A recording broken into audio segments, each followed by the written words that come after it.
New ইয়র্কের জ্যাকসনের থেকে আপনাদের সঙ্গে আছে আমি খালেদ মহিউদ্দিন। ডাকসুর বিজয়ে উচ্ছ্বসিত ছাত্র শিবির, বিপরীতে পিছিয়ে পড়েছে ছাত্রদল। অনেকেই প্রশ্ন করছেন যে বিএনপির নীতি বা বিএনপির যে বিষয়গুলিকে ছাত্র নির্বাচনের সামনে আনা হয়েছিল সেগুলি ভুল ছিল কিনা।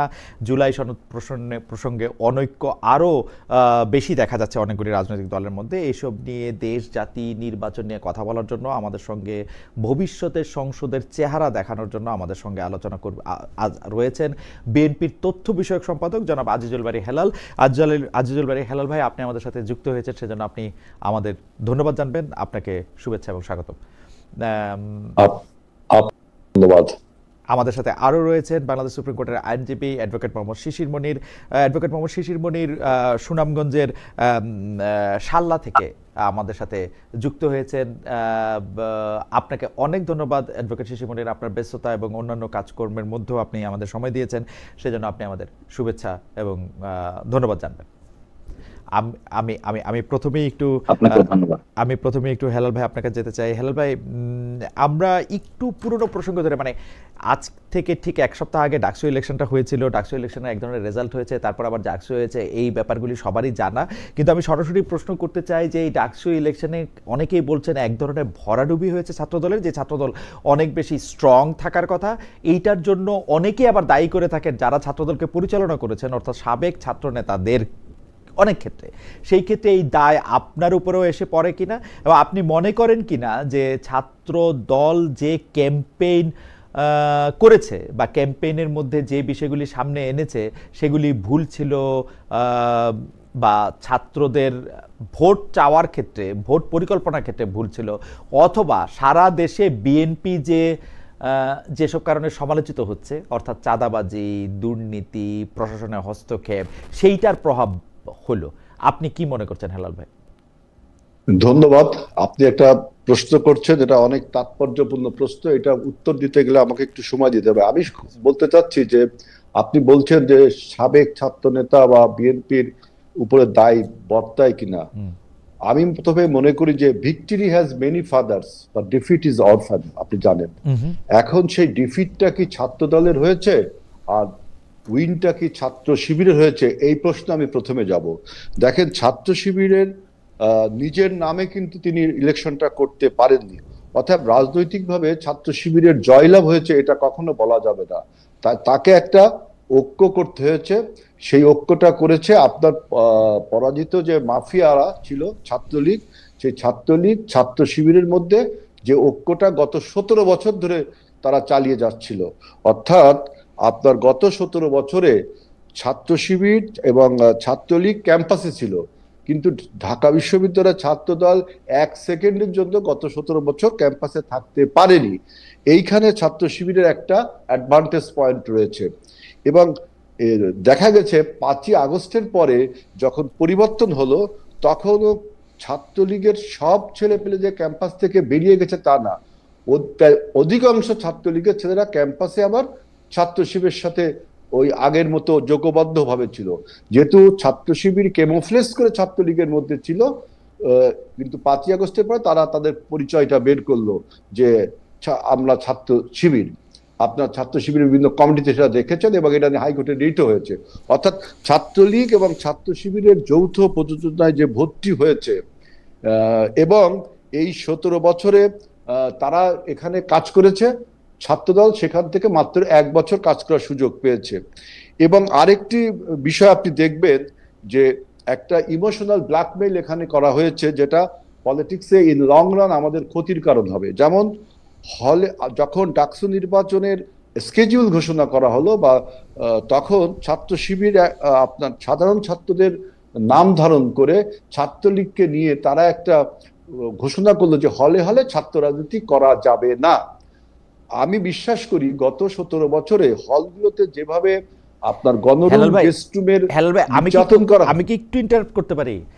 মানে আপনি কি এইটা বলতে চাইতেছেন যে মানে ছাত্র শিবির নিজের নাম দেয়া প্যানেল দেয় নাই এবং ছাত্রলীগের সাথে তারা একটা আতাত করে তারা ছাত্রদলকে হারাইছে, এইটা কি ব্যাপার? আমি বলছি যে গত 17 বছর ছাত্রলীগ এবং ছাত্র শিবির একত্রে ক্যাম্পাসে ছিল। 5ই আগস্টের পরিবর্তনের পরে তাদের না, সেই একত্রে কি ছিল? অ্যালায়েন্সটা রয়ে একত্রে যায়। কি ছিল হেলাল ভাই? ওই ক্যামোফ্লেজ করেছিল। আপনি দেখছেন যখন ছাত্র শিবিরের কমিটি ডিক্লেয়ার করা হচ্ছে তখন বলা হচ্ছে যে অমুকে ছাত্রলীগের হ্যাঁ কলা ভবনের অমুক ছিল। যেমন হ্যাঁ, ফরাদের বিষয়ে বলা হয়েছে, ফলাদের বিষয়ে বলা হয়েছে সমাজ কল্যাণ ইনস্টিটিউটের সে সেক্রেটারি ছিল ছাত্রলীগের। হ্যাঁ, এটার জন্য রিটও হলো, আপনি এটার জন্য রিটও হলো। রাইট। সুতরাং আমি বলছি তারা একটা কৌশল অবলম্বন করেছে। মানে আপনি জানেন যে কোন কৌশলই আমি যদি এখন ছাত্রলীগের কমিটিতে থাকছে বলে ফরহাদ সাহেবকে এবং সাদিক কায়েম সাহেবকে বলিও, তাহলে তাতে কি তারা এটা ভোটে কোনো অ্যাডভান্টেজ পাবে? মানে আমি আওয়ামী লীগে লুকায় ছিলাম, এখন আওয়ামী লীগ আমার ভোট দিবে, এগুলি যুক্তির কথা হেলাল ভাই? আপনি যুক্তির কথা এই জন্য যে ছাত্রলীগের ভিতরে ছাত্র শিবির ক্যামোফ্লেজ করেছিল। যখন ছাত্র শিবির 5ই আগস্টের পর নিজের পরিচয়টা বের করলো তখন ছাত্রলীগের আশ্রয়স্থল হয়ে গেল ছাত্র শিবির। অর্থাৎ তাদের মধ্যে একটা নেক্সাস বা একটা অ্যালায়েন্স তৈরি হলো গোপনে সেটা। এবং আমি একটু গোপনে মানে আশ্রয়টা হলো গোপনে, তাই না হেলাল ভাই? গোপনে। কিন্তু আরেকটা কথা আপনি বলতে পারেন, বিএনপি যে প্রকাশ্যে আওয়ামী লীগের আশ্রয় দিয়ে আসলো সেইটার কি হবে গত এক বছর ধরে? আপনি বলছেন ডাকসু নির্বাচনে বিএনপি প্রকাশ্যে আওয়ামী লীগকে সাপোর্ট দিচ্ছে এরকম একটা দেখান। বরঞ্চ আমাদের জামাত ইসলামের আমির শফিকুর রহমান সাহেব প্রথমেই বলেছে যে আওয়ামী লীগকে ক্ষমা করা যেতে পারে, অতএব আওয়ামী লীগকে ক্ষমা করতে হবে। এবং প্রেস ক্লাবে তাদের দহরম মহরম দেখেছি। এবং বাংলাদেশে এখনো আওয়ামী লীগ পুনর্বাসনে জামাত ইসলামের যে কাজ করছে, যা আমরা যারা প্রান্তিক পর্যায়ে কাজ রাজনীতি করি, শিশির মনিরও প্রান্তিক পর্যায়ে কাজ করে, কিভাবে আপনার আওয়ামী লীগকে বিভিন্ন ভাবে শেল্টার দেওয়া হচ্ছে এটা আমরা দেখেছি। আপনি যদি সময় দেন তাহলে আমি এটা নিয়ে আচ্ছা ঠিক আছে। মানে ব্যাপারটা হলো কি যে জামায়াত যেহেতু আওয়ামী লীগের সাথে একটা দহরম মহরম আছে, ছাত্রলীগের সাথে যাতে ছাত্র শিবিরের একটা দহরম মহরম আছে, এই জন্য তারা ডাকসুতে জিতছে, ব্যাপারটা কি এরকম? এবং ডাকসুতে যে ভোটের ব্যবধানটা দেখেন, এই ব্যবধানটা কিন্তু এত হওয়ার কথা না। ওরা এই জন্য জিতছে এটা আমি বুঝলাম, কিন্তু ছাত্রদল হারলো কেন? ছাত্রদল তো একসময় সবার সাথেই। আমি তো বললাম যে আমরা 17 বছর কাজ করতে পারিনি, মাত্র 1 বছর কাজ করেছি। সেখানে আরেকটা বিষয় আপনি যেটা বলতে দেননি যে হলে হলে ছাত্র রাজনীতি বন্ধ করতে হবে। একটা ইসলামী ছাত্র শিবির সাধারণ ছাত্রদের নাম করে এই ন্যারেটিভটা তুলেছিল। এবং আমি বলছি যে 17 বছরের হলগুলোতে যে গণরুম গেস্ট রুমে যে নির্যাতন, সেখানে ছাত্ররা একটা ট্রমাটাইজ ছিল যে আসলে যদি হলে হলে ছাত্র রাজনীতি হয় তাহলে তো মনে আবার সেই অবস্থা ফিরে যাবে। এই যে তাৎক্ষণিক একটা ইমোশনটা ছাত্রদের ইমোশনটা এটা তো কাজে লাগিয়েছে। এবং ছাত্র আমার বক্তব্যটা শেষ, আমার বক্তব্যটা শেষ করলে আপনি বুঝবেন। আমি যখন এবং আমরা তখন লঙ্গার ভার্সন চিন্তা করলাম যে হলে হলে ছাত্র রাজনীতি না করলে ছাত্র রাজনীতির ভবিষ্যৎটা কি? আপনি খালি কোথায় করবেন? ক্যাম্পাসে কোথায়? ক্যাম্পাস বলতে তো হল। আপনি ঢাকা বিশ্ববিদ্যালয়ের ছাত্র মানে হলের ছাত্র রাজনীতি বন্ধ করার যে অযৌক্তিক একটা কথা তারা বলেছিল, এবং ওইখানে একটা 17 বছরের যে ট্রমা ছাত্রদের, ওই আবেগটা ছাত্র তখন কাজ করেছে। কিন্তু ছাত্রদল বিপরীতে গেল, লঙ্গার ভার্সন চিন্তা করলো যে না, হলে হলে ছাত্র রাজনীতি করতে হবে, এই জন্য আমরা কমিটিও দিলাম। এইখানে ছাত্র শিবির বা ছাত্রলীগ একটা আপনার একটা তাৎক্ষণিক একটা ইমোশনকে তারা আমরা হেলাল ভাই আমরা এটা বিস্তারিত আলাপে আসবো না, কিন্তু মোটামুটি ভাবে ছাত্র দলের ক্যাম্পেইনে কোনো ভুল ছিল না, ছাত্র দলের অন্য কার্যক্রমে বা কোনো ভুল ছিল না, বিএনপির কোনো সমালোচিত বা বিতর্কিত কোনো কার্যক্রমেরও কোনো প্রভাব ছিল না। যা মানে আমি বুঝলাম আর কি আপনার কথায়, যে ডাকসুতে এটা হচ্ছে কারণ ইসলামী ছাত্র শিবির আর ছাত্রলীগে এক হয়ে গেছিল, ছাত্র দলকে রাজনীতি করতে দেয় নাই, তারপরে হলে কমিটি করতে দেয় না, এই জন্যই তো, আর বাকি সব ঠিক ছিল। আমি আরেকটা ভুলের কথা বলি, আপনি আমাদের একটু সমালোচনা করি। আজকে দেখেন ছাত্রদল প্রায় 5,000-এর উপর 5,500 ভোট পেয়েছে, 5,700 মতো আমাদের ভিপি পদ ভোট পেয়েছে। আপনি দেখেন বামপন্থী মেঘমল্লার বসুরা 5,000 ভোট পেয়েছে, ওবামা 3 থেকে 3,500 ভোট পেয়েছে। আমরা যদি এই অ্যালয়টা করতাম, এই অ্যালায়েন্সটা করতাম, তাহলে তো ওদের অ্যালায়েন্স পারতো না। আপনাদেরকে এই আমাদের এই দুর্বলতা আপনি বলতে পারেন। আপনারা অ্যালায়েন্স করতাম মানে কি আপনাদের সাথে কেউ অ্যালায়েন্স করতে চাইছে কিনা? চাইও তো নাই কেউ, সেটা অন্য বিষয়, এটা আমাদের বিষয়। আমরা অন্য জল দ্বারা আমার এই বক্তব্য শুনছে, আমাদের ওই যে আমরা যদি এই যে শিবির যে ছাত্রলীগের সাথে ঐক্যবদ্ধ হয়েছে, আমরা যদি যারা ইন্ডিপেন্ডেন্ট ইলেকশন, ছাত্রদল ইন্ডিপেন্ডেন্ট ইলেকশন করেছে। আমরা যদি অন্য অন্য সংগঠনের সাথে, বামপন্থীর সাথে, স্বতন্ত্রের সাথে ঐক্যবদ্ধ করতাম, তাহলে কিন্তু শিবির আপনার এত ম্যানিপুলেশন করার পরেও, এত ইঞ্জিনিয়ারিং করার পরেও জিততে পারতো না। ওকে, এই জায়গাটা আমাদের, আচ্ছা ঠিক আছে, এই দুর্বলতা আপনি বলতে পারেন। আমার মনে হয় যে হেলাল ভাই আপনি যা বলেছেন তা নিশ্চয়ই আপনি তবে ডাকসু নির্বাচনে কিন্তু আমরা সাধুবাদ জানিয়েছি, ধন্যবাদ জানিয়েছি, সেটা আপনি জানাইছেন, কিন্তু নেতাদেরকেও ধন্যবাদ। কিন্তু হেলাল ভাই, আমার মনে হয় যে আপনি আপনার বক্তব্যটা নিশ্চয়ই ভেবেচিন্তেই বলছেন, বা এটা আপনার দলের অবস্থান থেকে আপনি বলছেন, কিন্তু আমার কাছে মনে হয় যে যুক্তিগুলি আপনি দেখাচ্ছেন সেগুলি হয়তো আপনি আবার একটু রিভাইজ করবেন কিনা, একটু দেখবেন কিনা, কারণ আপনি যতদিন পর্যন্ত, এটা আপনার ব্যাপার, দর্শকরা শুনছে। আমি নেক্সট ইলেকশনে তো আমাদের অবশ্যই আমি একটু অ্যাডভোকেট শিশির মনিরের কাছে যেতে চাই, অবশ্যই নতুন করে ভাবতে হবে। অ্যাডভোকেট শিশির মনিরের কাছে আপনি যেতে চাই। খালি আমি একটু বলে রাখি হেলাল ভাই, আপনি ইউনিভার্সিটিতে আমার শুধু বড় ভাই নন, আপনি বিভিন্ন বিষয়ে আপনার সাথে আমার অনেক কথা, আপনার যুক্তি আমার পছন্দ হয় না, এটা আমি খালি বলে রাখলাম আর কি। যাই হোক, আমি একটু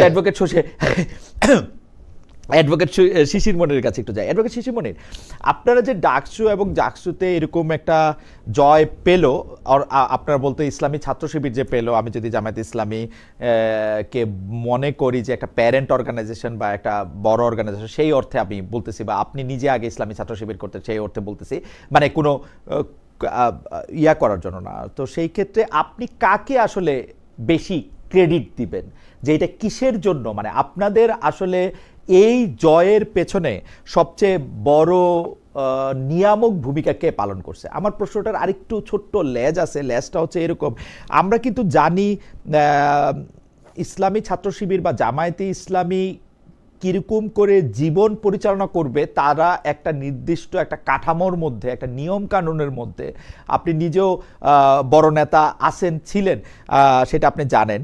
কিন্তু আমরা এবার যখন ক্যাম্পেইন দেখছি, সেই ক্যাম্পেইনের ক্ষেত্রে, বিশেষ করে ঢাকা বিশ্ববিদ্যালয়ের ক্যাম্পেইনের ক্ষেত্রে আমরা দেখছি যে সেসব নিয়ম কানুন, অর্থাৎ নারী পুরুষ আলাদা করে যে ক্যাম্পেইন চালানোর কথা, সেই মিটিং সিটিংগুলি যে আলাদা হওয়ার কথা, কঠোর পর্দা প্রথা মানার কথা, সেগুলি আপনারা শিথিল করছেন। সেটা কি শুধু ঢাকা বিশ্ববিদ্যালয়ের জন্য শিথিল করছেন?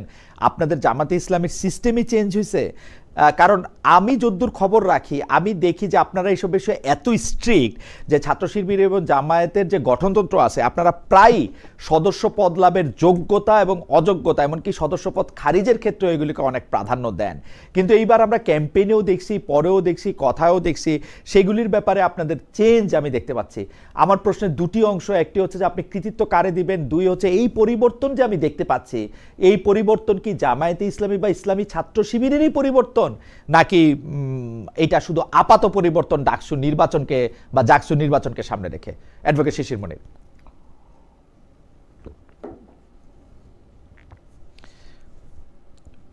অ্যাডভোকেট শিশির মনিরের কানেকশনটা কি? পরিবর্তন তাকে দিব যে অ্যাডভোকেট শিশির মনির, এখন আমরা আপনাকে শুনতে পাচ্ছি, আপনি একটু জোরে বলবেন। হ্যাঁ, আপনি প্রথমে কৃতিত্বটা একটু বললেন।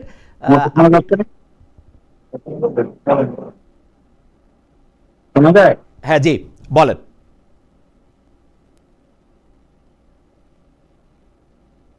এই পরিবর্তনের প্রথম ক্রেডিট দিব আমি ক্যান্ডিডেটের, যে ক্যান্ডিডেট তারা চুজ করেছে, যে ধরনের ক্যান্ডিডেট চুজ করা হয়েছে, এই ক্যান্ডিডেট এখানে একটা বিরাট ফ্যাক্টর হিসেবে কাজ করেছে বলে আমার আন্ডারস্ট্যান্ডিং হয়েছে।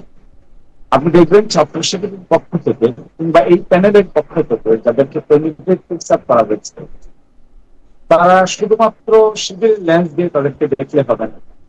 তারা বিশ্ববিদ্যালয় ক্যাম্পাসে ভালো ছাত্র, তাদের একাডেমিক ক্যারিয়ার আছে, তারা এক্সট্রা কারিকুলার অ্যাক্টিভিটিতে অনেক ভালো পারফর্ম করেছেন, তাদের track record in the university is very good and clean. 5th অগস্টের পরে তারা ছাত্রদের জন্য অনেক কল্যাণকর কাজ করেছেন, যে কাজগুলো ছিল ক্রিয়েটিভ, ইনোভেটিভ এবং ইনক্লুসিভ। এই কাজগুলো করার মাধ্যমে তারা তাদের ক্রেডিবিলিটি প্রমাণ করেছে এবং এটা অ্যাকসেপ্টেড হয়েছে widely by the university students. এবং যে প্যানেলটা ঠিক করা হয়েছে, এই প্যানেলের মধ্যে একটা ইনক্লুসিভনেস ছিল। এই ইনক্লুসিভনেসটা এখানে গুরুত্বপূর্ণ ভূমিকা পালন করেছে বলে আমি মনে করি। একই সাথে অ্যাডভোকেট শিশির মনির, আমার একটা ছোট্ট জিজ্ঞাসা আছে। একটা হচ্ছে যে ক্যান্ডিডেট চুজ করা হয়েছে তাকে আপনি বড় কৃতিত্ব দিচ্ছেন, একটা হচ্ছে ক্যান্ডিডেট চুজ করা হচ্ছে সেটাকে আপনি বড় কৃতিত্ব দিচ্ছেন। এই ক্যান্ডিডেটটা চুজ করার ক্ষেত্রে কি প্রক্রিয়া অনুসরণ করা হয়েছে সেটাও যদি একটু বলতেন, এটাকে মানে এটা কিভাবে করা হয়েছে। আর দুই হচ্ছে ছাত্রদের কল্যাণের জন্য যেসব কাজ করা হয়েছে। অ্যাডভোকেট শিশির মনির, আপনি কি আমাকে শুনতে পাচ্ছেন?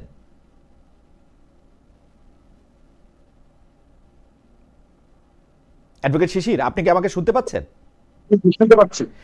আমার দুইটা প্রশ্ন, ক্যান্ডিডেটটা কিভাবে চুজ করা হয়েছে সেটাও যদি একটু বলতেন, প্রক্রিয়াটা কি অনুসরণ করা হয়েছে। দুই, ছাত্রদের কল্যাণের জন্য যে ছাত্রদের কল্যাণের জন্য যে কাজগুলি করা হয়েছে সেইটার ব্যয় তো আছে কিছু। অনেকেই বলছেন যে কোটি কোটি কোটি টাকা জামায়াতে ইসলামী ছাত্র শিবিরকে দিয়েছে। এই ব্যাপারটাও যদি একটু আমাদের বলতেন যে এই টাকা আসলে কত টাকা খরচ হয়েছে, কিভাবে এই টাকাগুলি এসেছে এই ছাত্রদের কাছে। জনাব শিশির মনির। আপনি আমাকে প্রথম যে দুইটা প্রশ্ন করেছিলেন, আপনি আমাকে প্রথম যে যেটা প্রশ্ন করেছিলেন তার উত্তর আমি দিতে পারি নাই। না, সেইটার মধ্যে থেকেই উত্তর। আপনি বলেছেন যে আমি বলেছি যে বিজয়ের জন্য আপনি কাকে কৃতিত্ব দিবেন, সেটার মধ্যে আপনি বলছেন যে ক্যান্ডিডেট চুজ করা হয়েছে খুবইটা, আর ছাত্রদের কল্যাণের জন্য কাজ করা হয়েছে। আমি জাস্ট স্পষ্ট করলাম যে ক্যান্ডিডেট চুজ করাটা কিভাবে হয়েছে, আর ছাত্রদের কল্যাণের জন্য যে টাকাগুলি ব্যয় করা হয়েছে সেগুলি কোত্থেকে এসছে বা কত টাকা ব্যয় করা হয়েছে।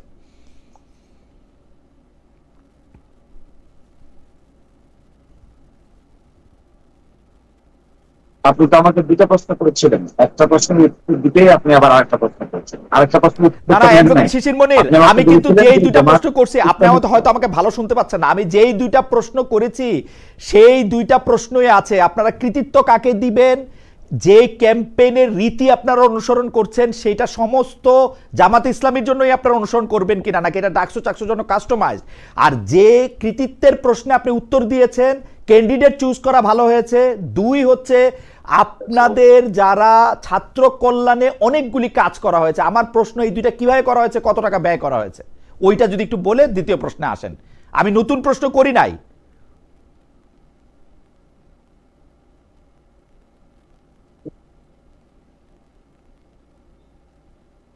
মাঝখানে যদি আপনি আমাকে আটকাই দেন তাহলে উত্তর দিতে পারবো না, তাহলে আপনার কথাই আমাকে শুনতে হবে। আচ্ছা দেন,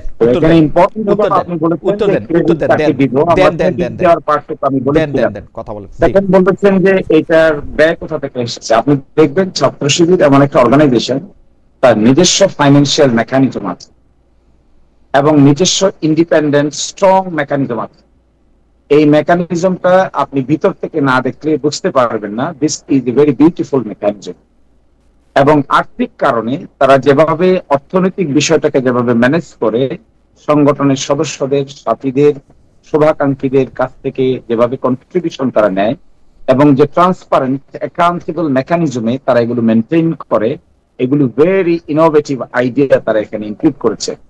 এটাও তার একটা ক্যাপাসিটি যে ছাত্র শিবির তার ফাইন্যান্সিয়াল পার্টটুকুকে এত স্মুথলি ডিল করে, যে স্মুথলি ডিল করার কারণে তাদের মধ্যে ফাইন্যান্সিয়াল বিষয়টা খুবই ট্রান্সপারেন্ট অ্যাকাউন্টেবল ওয়েতে যেহেতু ম্যানেজ হয়, এটাকে নিয়ে কোনো প্রশ্ন থাকে না, কোনো ধরনের কোনো উদ্বিগ্নতা থাকে না, কোনো ধরনের কোনো এলিগেশন থাকে না। ফলে ছাত্র শিবিরের ফাইন্যান্স আপনি যদি অডিট করতে চান, আপনি অডিট রিপোর্ট দেখতে পাবেন। ওই অডিট রিপোর্ট দেখলে আপনি বুঝতে পারবেন কিভাবে আয় হলো আর কোথায় ব্যয় হলো। এবং I hope you will be satisfied to go through their audit report, yearly audit, 6 monthly audit এবং 3 মাসের অডিট। আমার ধারণা, আমি যখন এই সংগঠনে ছিলাম, এত ট্রান্সপারেন্ট মেকানিজমে ফাইন্যান্সিয়াল সিস্টেম বিল্ড আপ করা হয় এবং কন্টিনিউ করা হয়, এটার প্যারালাল আরেকটা এক্সাম্পল সম্ভবত আমাদের দেশে আপাতত কেউ এস্টাবলিশ করতে পারে নাই। This is what is an internal beauty. আর সেকেন্ড বলছেন যে জামায়াত ইসলামীর পলিসিতেই পরিবর্তন হয়েছে না অনলি শিবির। যে ইনক্লুসিভনেস এর কথা আমরা বলে আসছি, যে আমার ভাই একটু আগে যে কথাগুলো বলেছেন, এটা যে ডিনায়াল মোড, আমি মনে করি ডিনায়াল মোড কোনো আন্ডারস্ট্যান্ডিং এর জন্য ভালো মোড না। একটা প্যানেল বিজয়ী হয়েছে, এখন তারা দেখছেন এখানে কার সাথে আঘাত করা হয়েছে, কি ধরনের ক্যান্ডিডেট ঠিক করেছেন তা কি প্রশ্ন করেছেন? যে ধরনের ক্যান্ডিডেট তারা দিয়েছেন তাদের প্রি ক্রেডেন্সিয়ালস আছে একাডেমিক, তা কি টেস্ট করেছেন? যাদেরকে তারা ফিক্স করেছেন তারা কি ধরনের এজেন্ডা ফিক্স আপ করেছেন, এই প্রশ্ন করেছেন?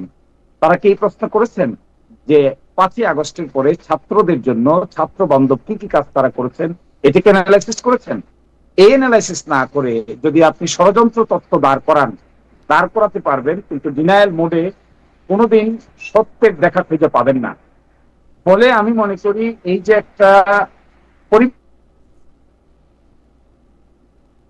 পরিবর্তন এসেছে, ইনক্লুসিভনেস, ভালো ক্যান্ডিডেট ফিক্স করা এবং এজেন্ডা ফিক্স আপ করা, এজেন্ডা গুলো ছাত্রদের কল্যাণে হওয়া, এই পরিবর্তনগুলিকে শুধু ছাত্র শিবিরে নয়, এগুলো আপনি আগামীতে জামাত ইসলামের এজেন্ডাতেও পরিবর্তন দেখতে পাবেন, ইনক্লুসিভনেসে পরিবর্তন দেখতে পাবেন, মাইনরিটি এবং রিলিজিয়াস গ্রুপের সঙ্গে বিহেভিয়ার এবং আচরণে পরিবর্তন দেখতে পাবেন।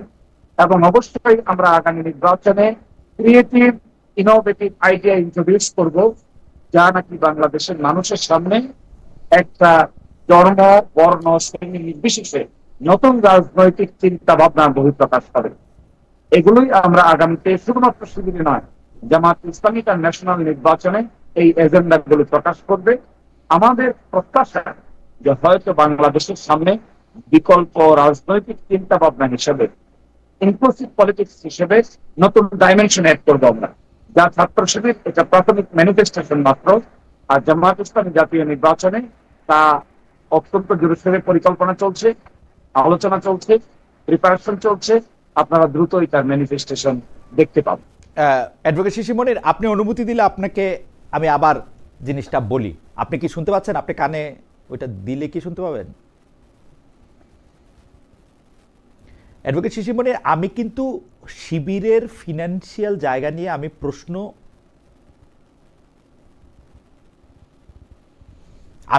আমি এই পর্যায়ে আমি আপনাকে প্রশ্ন করি নাই। আমি শুধু বলছি যখন ছাত্রদের কল্যাণের জন্য যেগুলি ব্যয় করা হয়েছে সে ব্যয়ের মধ্যে থেকে জামায়াতে ইসলামী বাড়তি কোনো টাকা শিবিরকে এই সময় দিয়েছে কিনা। কেউ কেউ বলে থাকেন যে কোটি কোটি টাকা ব্যয় করা হয়েছে। আমার প্রশ্ন হচ্ছে যে দেয়া হয়েছে কিনা জামায়াতে ইসলামী থেকে ইসলামী ছাত্র সংগঠনের জন্য, মানে এই প্যানেলটার জন্য।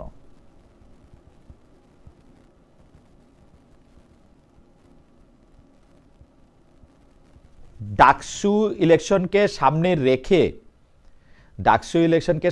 রেখে অ্যাডভোকেট মনির, আপনি কি আমাকে শুনতে পাচ্ছেন? জি জি, শুনতে পাচ্ছি আমি, প্লিজ বলেন। ডাকসু এবং জাকসু ইলেকশনকে সামনে রেখে, বিশেষ করে ডাকসু ইলেকশনকে সামনে রেখে ছাত্রদের কল্যাণের জন্য যে ব্যয় করা হয়েছে সে ব্যয়ের নির্বাহের জন্য জামায়াতে ইসলামী এই ছাত্র সংগঠনকে কোনো বাড়তি টাকা দিয়েছে কিনা, দিলে সেটার পরিমাণ কত? না, জামাত ইসলামী বাড়তি কোনো পয়সা ছাত্র শিবিরকে তার নির্বাচন পরিচালনার জন্য দেয়নি। ছাত্র শিবির তার নিজস্ব মেকানিজমে যে ফান্ড রেইজ করেছে সেই ফান্ডেই যথেষ্ট ছিল নির্বাচন পরিচালনা করার জন্য। এবং এই ক্ষেত্রে আমরা যারা অতীতে ছাত্র শিবির করেছি, আমরা আমাদের সাধ্য মতো সবাই এই ফান্ডে ডোনেট করেছি। দেশের বাইরে যারা অতীতে ছাত্র শিবির করেছেন তারাও এখানে সাধ্য মতো ভালো পরিমাণ পয়সা প্রয়োজন অনুযায়ী ডোনেট করেছেন। সেটা তারা খরচ করেছে, হিসাব রেখেছে, বাউচার রেখেছে, একটা ব্যালেন্স শিট তৈরি করেছে, সেটা রিপোর্ট তারা আমাদের কাছে দিয়েছে, আমরা সন্তুষ্ট হয়েছি। So this is what is the mechanism. Okay, এটা কি আপনারা প্রকাশ করবেন যে মোট কত টাকা ব্যয় করা হয়েছে এই এক বছরে ছাত্র কল্যাণের জন্য বা ছাত্রদের কল্যাণের জন্য? এবং এরকম কোন সিচুয়েশন এখনো আসেনি। যদি স্পেসিফিক্যালি মনে করেন আপনি এটা জানতে চান বা আপনার জানার প্রয়োজন আছে বা কোনো ব্যক্তি বিশেষ যদি জানতে চায়, তাহলে অবশ্যই তাকে আমরা আনুষ্ঠানিকভাবে উত্তর দিতে রাজি আছি। আপনি চিঠি পাঠান, we will give you answer. Thank you so much. আর দ্বিতীয় প্রশ্নটা সেটা হচ্ছে যে জামায়াতে ইসলামীর মিটিং এবং সিটিংয়ের ক্ষেত্রে কঠোর পর্দা প্রথা মানা একটি বিধান রয়েছে। নারী এবং পুরুষ পাশাপাশি বসে কোনো একটা মিটিং করা, সিটিং করা, সেটাতে যাওয়া, সেখানে ক্ষেত্রে মানে তাদের একটা স্ট্যান্ডার্ড রয়েছে, সেটা জামাত ইসলামীরও রয়েছে, ইসলামী ছাত্র শিবিরেরও রয়েছে। কিন্তু এই গঠনতন্ত্র অনুসারে দলীয় সদস্যপদ লাভের যোগ্যতা হিসাবেও বলা আছে যিনি সদস্য হবেন তিনি ফরজ ওয়াজিব সমূহ মেনে চলবেন। এই পর্দার বিধান না জানার কারণে আমরা জেনেছি যে শিবিরের বহু সদস্যদের সদস্যপদ বাতিল হয়েছে, অনেকে নেতা হতে পারেন নাই, এতই কঠোর এটা। এইবার আমরা জনাব সাদিককে, জনাব ফরহাদকে যেভাবে ইলেকশনটাকে ক্যাম্পেইন করতে দেখেছি, সেই ক্ষেত্রে মনে হয়েছে এই নিয়ম কানুন অনেক শিথিল করা হয়েছে। আপনি যেটাকে ইনক্লুসিভনেস বলছেন, সেই ইনক্লুসিভনেসে জামায়াতে ইসলামীও কি এই নিয়মটা শিথিল করেছে, নাকি সেটা শুধু ডাকসু এবং জাকসুর জন্য?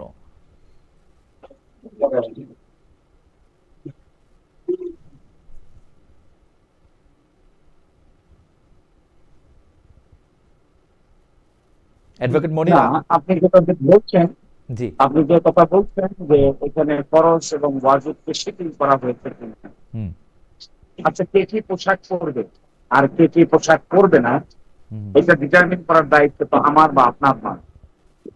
একজন ব্যক্তিকে হিজাব পরবে, কে নিকাব পরবে, কে আলট্রা মডার্ন ড্রেস পরবে, এটা সম্পূর্ণ তার ব্যক্তিগত ব্যাপার এবং তার রাইট টু প্রাইভেসি। এই রাইট টু প্রাইভেসিকে আমরা অলওয়েজ রেসপেক্ট করব। এখন এই ছাত্রদের প্যানেলে, যাকে ইনক্লুসিভ প্যানেল হিসেবে একটি প্যানেলের সম্পাদকীয় পোস্টে তিনি অংশগ্রহণ করেছেন, তার পছন্দ মতো তিনি পোশাক করেছেন এবং প্রটোকল অনুযায়ী তিনি যেখানে বসবেন সেখানে তাকে বসতে দেওয়া হয়েছে, তিনি বসবেন সেখানে। তাতে তো ছাত্র শিবিরের নীতি পদ্ধতিতে কোন ধরনের পরিবর্তনের প্রয়োজন আছে বলে দ্বন্দ্ব মনে করেন। পার্লামেন্টের মেম্বার ছিলেন আমরা, পার্লামেন্টের মেম্বার থাকা অবস্থায়, মিনিস্টার থাকা অবস্থায় আমাদের মন্ত্রীরা, মিনিস্টাররা পার্লামেন্ট পরিচালনা করেছেন, সেখানে মন্ত্রী হিসেবে দায়িত্ব পালন করেছেন, পার্লামেন্টের স্ট্যান্ডিং কমিটির নীতিতে উপস্থাপন করেছেন, সেখানে নারী পুরুষ নির্দিষ্ট অংশগ্রহণ করেছেন। এই যে পাবলিক ডোমেনে জামায়াতে ইসলামী পাবলিক ডোমেনে পার্টিসিপেট করছেন, অন্যের রাইটকে এক্সারসাইজ করার জন্য রেসপেক্ট, রাইট টু প্রাইভেসিকে প্রোটেক্ট করছেন, আমি তো মনে করি this innovative ideas and thoughts should be welcome by each and everyone. এবং এই ক্ষেত্রে ছাত্র শিবির বা জামায়াত ইসলামীর ব্যক্তিগত পন্থা মানার যে বিধান, তা নিশ্চয়ই শিথিল না করেও পাবলিক ডোমেনে এই সমস্ত কাজ করতে ছাত্র শিবিরের গঠনতন্ত্রে কোনো বাধা নেই, জামায়াত ইসলামের গঠনতন্ত্রের কোনো বাধা নেই। এবং আপনি দেখতে পাবেন আগামীতে জাতীয় সংসদ নির্বাচনে আমরা ধর্ম, বর্ণ এবং লিঙ্গ নির্বিশেষে আমরা এখানে সংসদ সদস্য পদপ্রার্থী দেওয়ার চেষ্টা করব, যেন বাংলাদেশের বৃহত্তর জনগোষ্ঠী আস্থা অর্জন করতে পারে। আপনার প্রশ্নটি সুনির্দিষ্ট আনসার হলো, ওয়াজিব এবং ফরজ আমরা শিথিল করতে পারিনি, এটি তো বিধান, ইসলামের বিধান। কিন্তু কোন ব্যক্তির right to life and liberty কিংবা প্রাইভেসি আমরা ভঙ্গ করতে পারিনি, কারো চয়েসে আমরা অ্যাটাক করতে পারি, কারো চয়েসকে আমরা বাধ্য করতে পারি। এটা কমপ্লিটলি ওই ব্যক্তি বিশেষের চয়েস, তিনি কোন পোশাক পরবেন, কিভাবে আচরণ করবেন। এই ক্ষেত্রে বৃহত্তর অ্যালায়েন্স গঠনের ক্ষেত্রে জামাত বা শিবিরের সদস্যের কোন বাধা কিনা এই মর্মে আমার কাছে মনে হয় মোটেও কোনো বাধা নয়, বরঞ্চ তারা যে কাজ করেছে ওটা বাংলাদেশে একটা এক্সাম্পল হিসেবে পেতে পারে। আমার মনে হয় যে আপনার ভয়েস একটু অস্পষ্ট, তারপরেও আমি, কারণ হচ্ছে যে আমাদের সাথে আমাদের দর্শকরা প্রশ্ন করছেন যে অ্যাডভোকেট শিশির মনির আসলে অনেক দূর থেকে, সাল্লা থেকে আমাদের সাথে যুক্ত হচ্ছেন এবং তিনি নিজে নিজে আমাদের সাথে যুক্ত হয়েছেন, আমাদের প্রডিউসার ওখানে যেতে পারেন নাই, সেই জন্য সাউন্ডের একটু অসুবিধা, তবে সেই সাউন্ডটা একটু ঠিক করে নেবেন। আমি যে যতটুকু জনাব শিশির মনিরকে বুঝলাম সেইটার মধ্যে তিনি বলতে চাইলেন যে এটা কে কি কোন পোশাক পরবে, কিভাবে ক্যাম্পেইন করবে, এটা তার নিজস্ব প্রাইভেসির জায়গা, এখানে জামাত শিবিরের আলাদা করে কোনো কিছু বলার নাই, পরিবর্তনের কোনো জায়গা নেই, এটা ইনক্লুসিভনেস। এবং আমি যতদূর বুঝেছি, correct me if I am wrong advocate Shishir Monir, তার মানে জামায়াতে ইসলামীও তার ক্যাম্পেইনের ক্ষেত্রে, আমরা কিন্তু গত কয়েক দশক ধরে জামায়াতে ইসলামী যখন ইলেকশনে ক্যাম্পেইন করেছে তখন কিন্তু এটা আমরা দেখি নাই। আমরা ক্যাম্পেইনের মধ্যে আমার এই প্রশ্নটার কারণই হচ্ছে যে জামায়াতে ইসলামীর যে সচরাচর ক্যাম্পেইন, সেই ক্যাম্পেইনের সাথে বিশ্ববিদ্যালয়ের ডাকসুর ক্যাম্পেইনের একটি স্পষ্ট তফাৎ ছিল। আপনি যেটা বলছেন সেই রকমভাবেই আসলে ডাকসুর ক্যাম্পেইন পরিচালিত হয়েছে, ডাকসুর ক্যাম্পেইন পরিচালিত হয়েছে। জামায়াতে ইসলামীকে আমরা এরকম আগে দেখি নাই, তার মানে জামায়াতে ইসলামীও এটা এরকম একটা ক্যাম্পেইনকে এখন স্বাগত জানাচ্ছে, যেখানে আসলে নারী পুরুষকে কে কি পোশাক পরবে, কিরকম করে ক্যাম্পেইন করবে, আলাদা মিটিং করবে কিনা, আলাদা সিটিং করবে কিনা, সেরকম কোনো বাধ্যবাধকতা এখন আর তোলে নাই, তাই তো?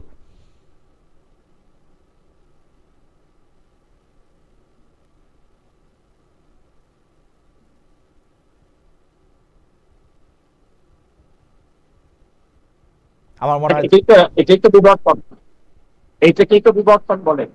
এবং সময়ের প্রেক্ষাপটে আপনি আপনার প্রোগ্রাম চিন্তা চেতনাকে ঢেলে সাজাবেন, এইটাও ইসলামের একটা বিধান। আপনি উইল নট বি স্ট্রিক্টিভ।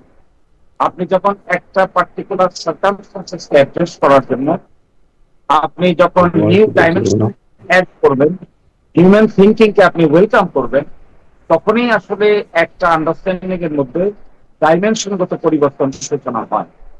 তো জামাত ইসলামী বলেন আর ইসলামী ছাত্র শিবিরের বলেন, এই যে ডাইমেনশনের কাজটুকু তারা করছেন, তারা ইনক্লুসিভ চিন্তা ভাবনা করছেন, ওয়াইডার স্পেকট্রাম অফ পিপলকে অ্যাড্রেস করার চিন্তা ভাবনা করছেন।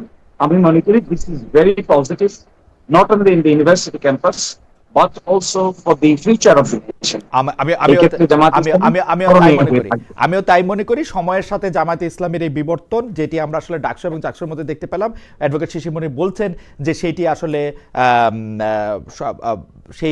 সেটি আসলে অ্যাকোয়ার করা হয়েছে সময়ের প্রয়োজনে এবং এর নামেই আসলে ইসলাম। এই বিবর্তনের মধ্যে দিয়ে সেটি এটি যায়। আপনাকে তো অনেক ধন্যবাদ অ্যাডভোকেট শিশির মনির। আমি একটু আমার টেকনিক্যাল প্রযোজক আবির ভাইকে একটু বলবো যে শিশির ভাইয়ের মানে সাউন্ডটা একটু ক্লিয়ার হয় কিনা সেটা যদি উনি আবার একটু দেখেন। আমরা ততক্ষণে জনাব আজিজুল বারী হেলালের সাথে একটু কথা বলতে চাই। জনাব আজিজুল বারী হেলাল, আমরা দেখতে পাচ্ছি যে নানা কারণে এমন একটা সময় এসছে যখন এইটা মনে হচ্ছে যে বিএনপি নিজেদের মনে করছে যে তারা ভবিষ্যতের নির্বাচনে তারা পাশ করে গেছে বা তারাই আসলে বাংলাদেশে সরকার গঠন করবে। অন্যদিকে যারা অন্যান্য রাজনৈতিক দল আছে তারা মোটামুটি সবাই বিএনপির এগেইনস্টেই একটা মোর্চা বা দল বা একটা জোট গঠন করতে যাচ্ছে। বিএনপি কি বাংলাদেশের রাজনীতিতে বারবার জাতীয় সরকারের কথা বললেও মাঠের রাজনীতির কারণে বা তৃণমূলের রাজনীতির কারণে বিএনপি কি একা হয়ে পড়লো? আপনার রাজনৈতিক বিশ্লেষণ কি? না, বিএনপি একা হয়ে পড়বে কেন? বিএনপি আপনার তার সাথে যে যারা 24-এর গণ অভ্যুত্থানে আমাদের যে জোট ছিল সেটা এখনো আছে। নির্বাচনের সময় সে দেখা যাবে যে জোটটা কিভাবে কি হয়। আমি একটু খালিদ ভাই আমাকে একটু বলতে দেন যে শিশির মনির যে কথাটা বলল যে ইসলাম পরিবর্তনশীল, ইসলাম বিবর্তন হচ্ছে, এই কথাটা কি ইসলামী স্কলাররা বা ইসলামে এটা কি রাইট যে ইসলাম পরিবর্তনশীল কোন ধর্ম? ইসলাম কি আপনার বিবর্তন না, নির্দিষ্ট একটা আপনার নিয়ম এবং নীতি আছে। আপনি যে কথাটা বললেন যে ইসলামী ছাত্র শিবিরের প্যানেলে অর্থাৎ সমন্বিত ছাত্র ঐক্য, যেটা ওই প্যানেলে 3টা আমাদের ছাত্রী বোন ছিল, তারা হেজাব ছাড়া।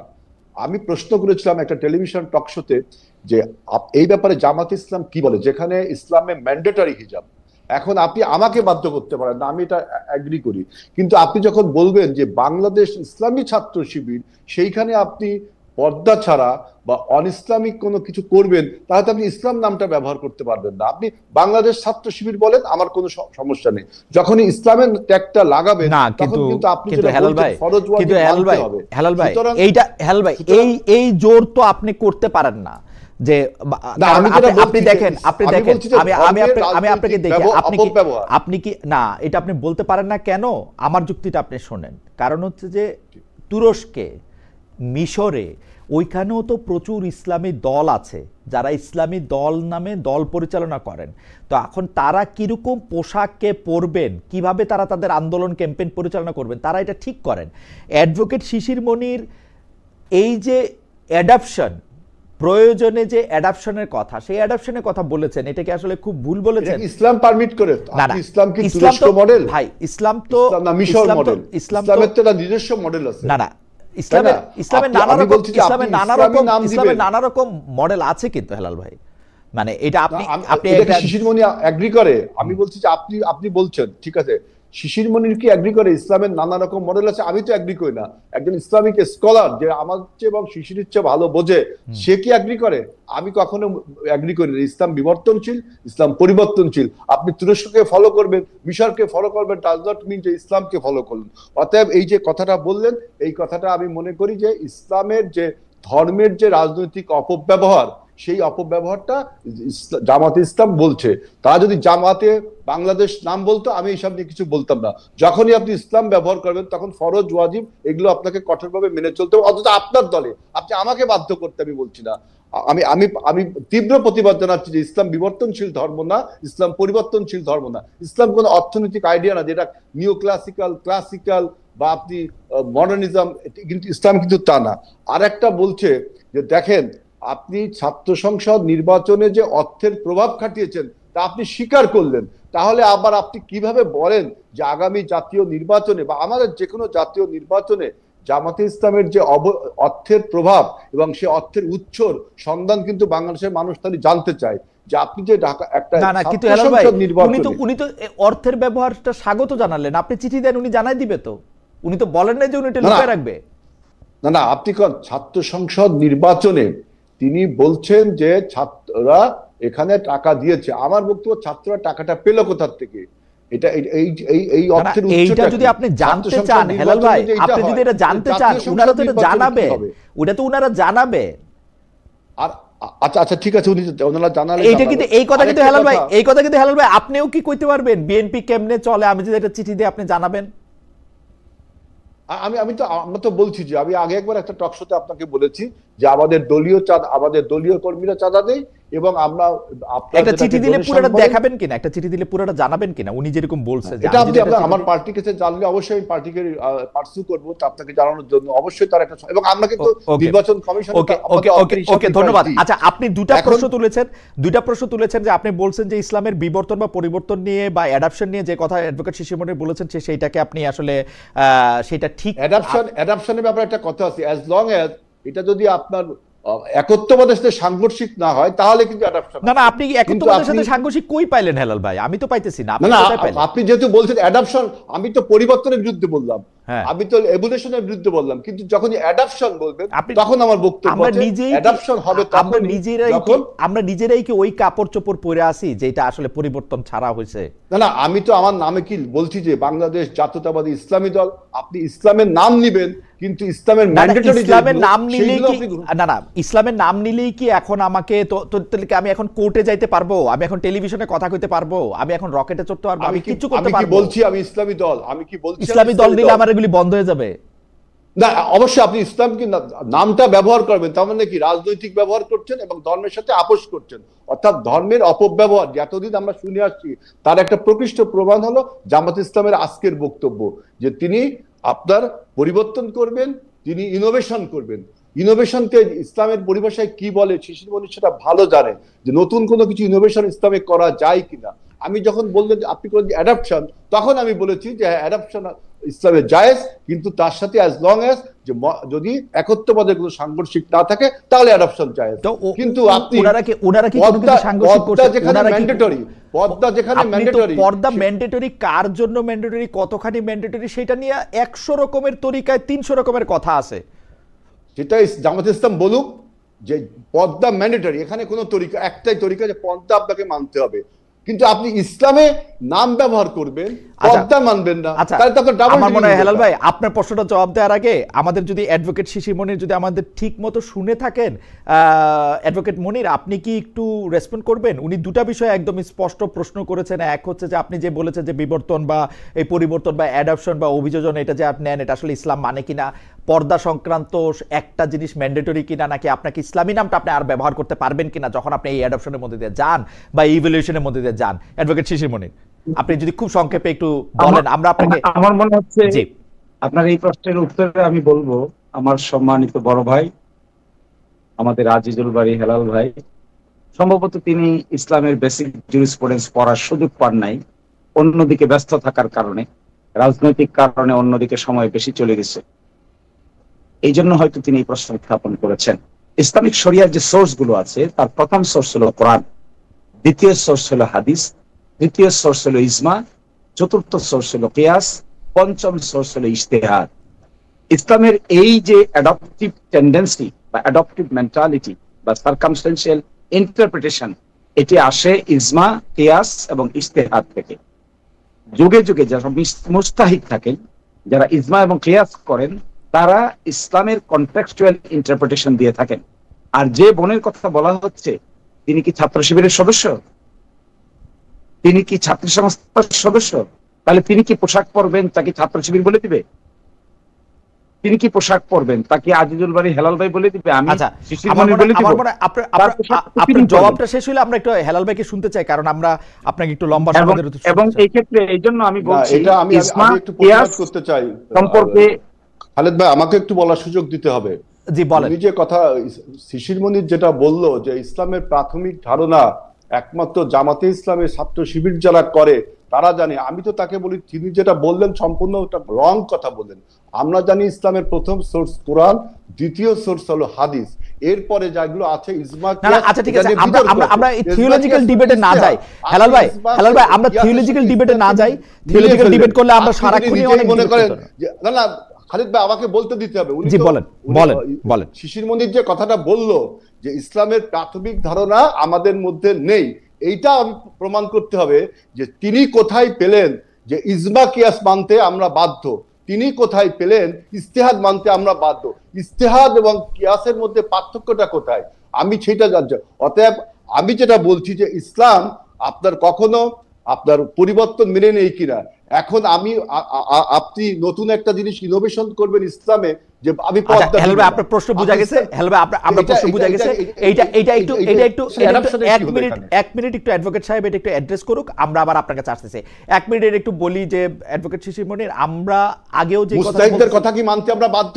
আপনি যদি 1 মিনিটের কথা কি মানতে আমরা বাধ্য? অ্যাডভোকেট মনির, আমরা হাদিস কোরআন মানতে বাধ্য। অ্যাডভোকেট মনির, আমরা যদি ইস্তেহাদ বা ইজমা কিয়াস মানতে কি আমরা বাধ্য? না, সেই থিওলজিক্যাল হেলাল ভাই, থিওলজিক্যাল ডিবেট করলে আমরা সারা দিন ডিবেট করতে পারবো। শিশির মনির কিভাবে বলে যে আমরা এটা পড়িনি, উনারাই পড়েছে? এই যে ইসলামী ছাত্র শিবির যে একা দাবি করে, হেলাল ভাই এইভাবে করলে কিন্তু এইটা বললে কিন্তু কথা আগায় না। হেলাল ভাই কথা আগায় না, কিন্তু খালেদ ভাই এটা কি বলা ঠিক হবে? এটা কি বলা ঠিক হবে যে ইসলামের প্রাথমিক জ্ঞান আপনার নেই, আমার নেই? না না, এটা উনারটা উনি বলছেন। না না, এটা উনি সোলেজেন্সি না, এটা কি ঠিক হলো? এটা উনারটা উনি বলছেন, আপনি বলছেন। এখন অ্যাডভোকেট শিশির মনির, আপনি যদি 1 মিনিট একটু বলেন। এটা কি কাইন্ড অফ আন্ডারমাইন না? এটা কি কাইন্ড অফ আন্ডারমাইন না? আচ্ছা ঠিক আছে, আমি এটা মানি যে অ্যাডভোকেট শিশির মনির এটা কাইন্ড অফ আন্ডারমাইন। আপনাকে যদি বলে যে ধর্ম নিয়ে আপনি কিছু জানেন না বা আপনি সুযোগ পান নাই, তো সেটা আমি মানছি। অ্যাডভোকেট শিশির মনির একটু যদি আপনি রেসপন্ড করতেন এই ব্যক্তিগত প্রসঙ্গ বাদ দিয়া, যে আসলে এইটা কোনো পরিবর্তন কিনা জামাতে ইসলামের ক্যাম্পেইনের ক্ষেত্রে, যেটা পুরনো প্রশ্ন ধরে আবার একটা আসতেছে। 1 মিনিট যদি একটু বলতেন, আমরা কথা আগাই আসলে।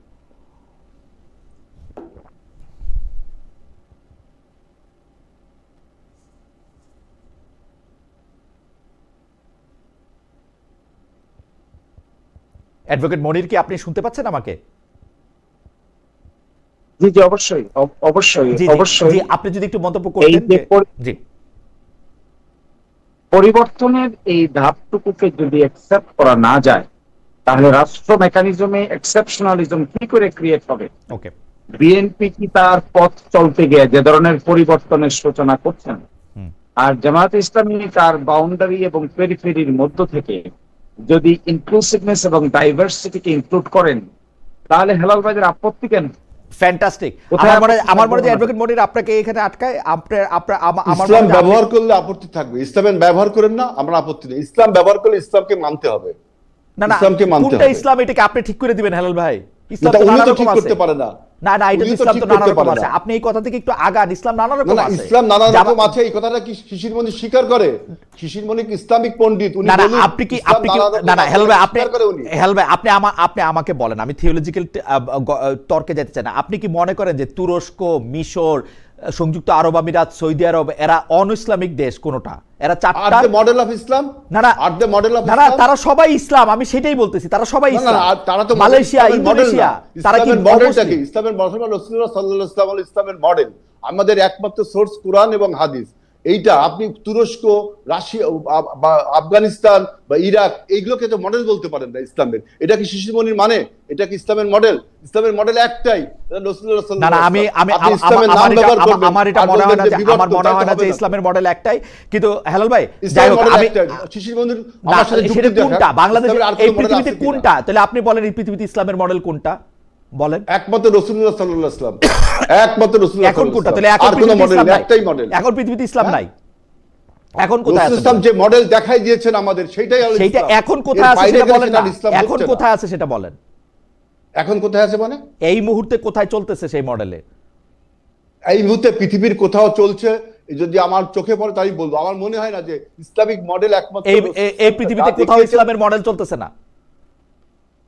হয়তো অনেক জায়গায় চলতে পারে, কিন্তু আমার চোখে এখনো পড়ছে কিনা আমি জানি না। কিন্তু ওকে, ঠিক আছে, আপনার বক্তব্য। ইসলামের মডেল একটাই, রাসূলুল্লাহ সাল্লাল্লাহু আলাইহি ওয়াসাল্লাম যে মডেল দেখিয়েছেন, আর কোনো মডেল না। এটা শিশির মনির বলুক যে আর কোনো। আচ্ছা ঠিক আছে, আমি অ্যাডভোকেট শিশির মনির কাছে আসবো।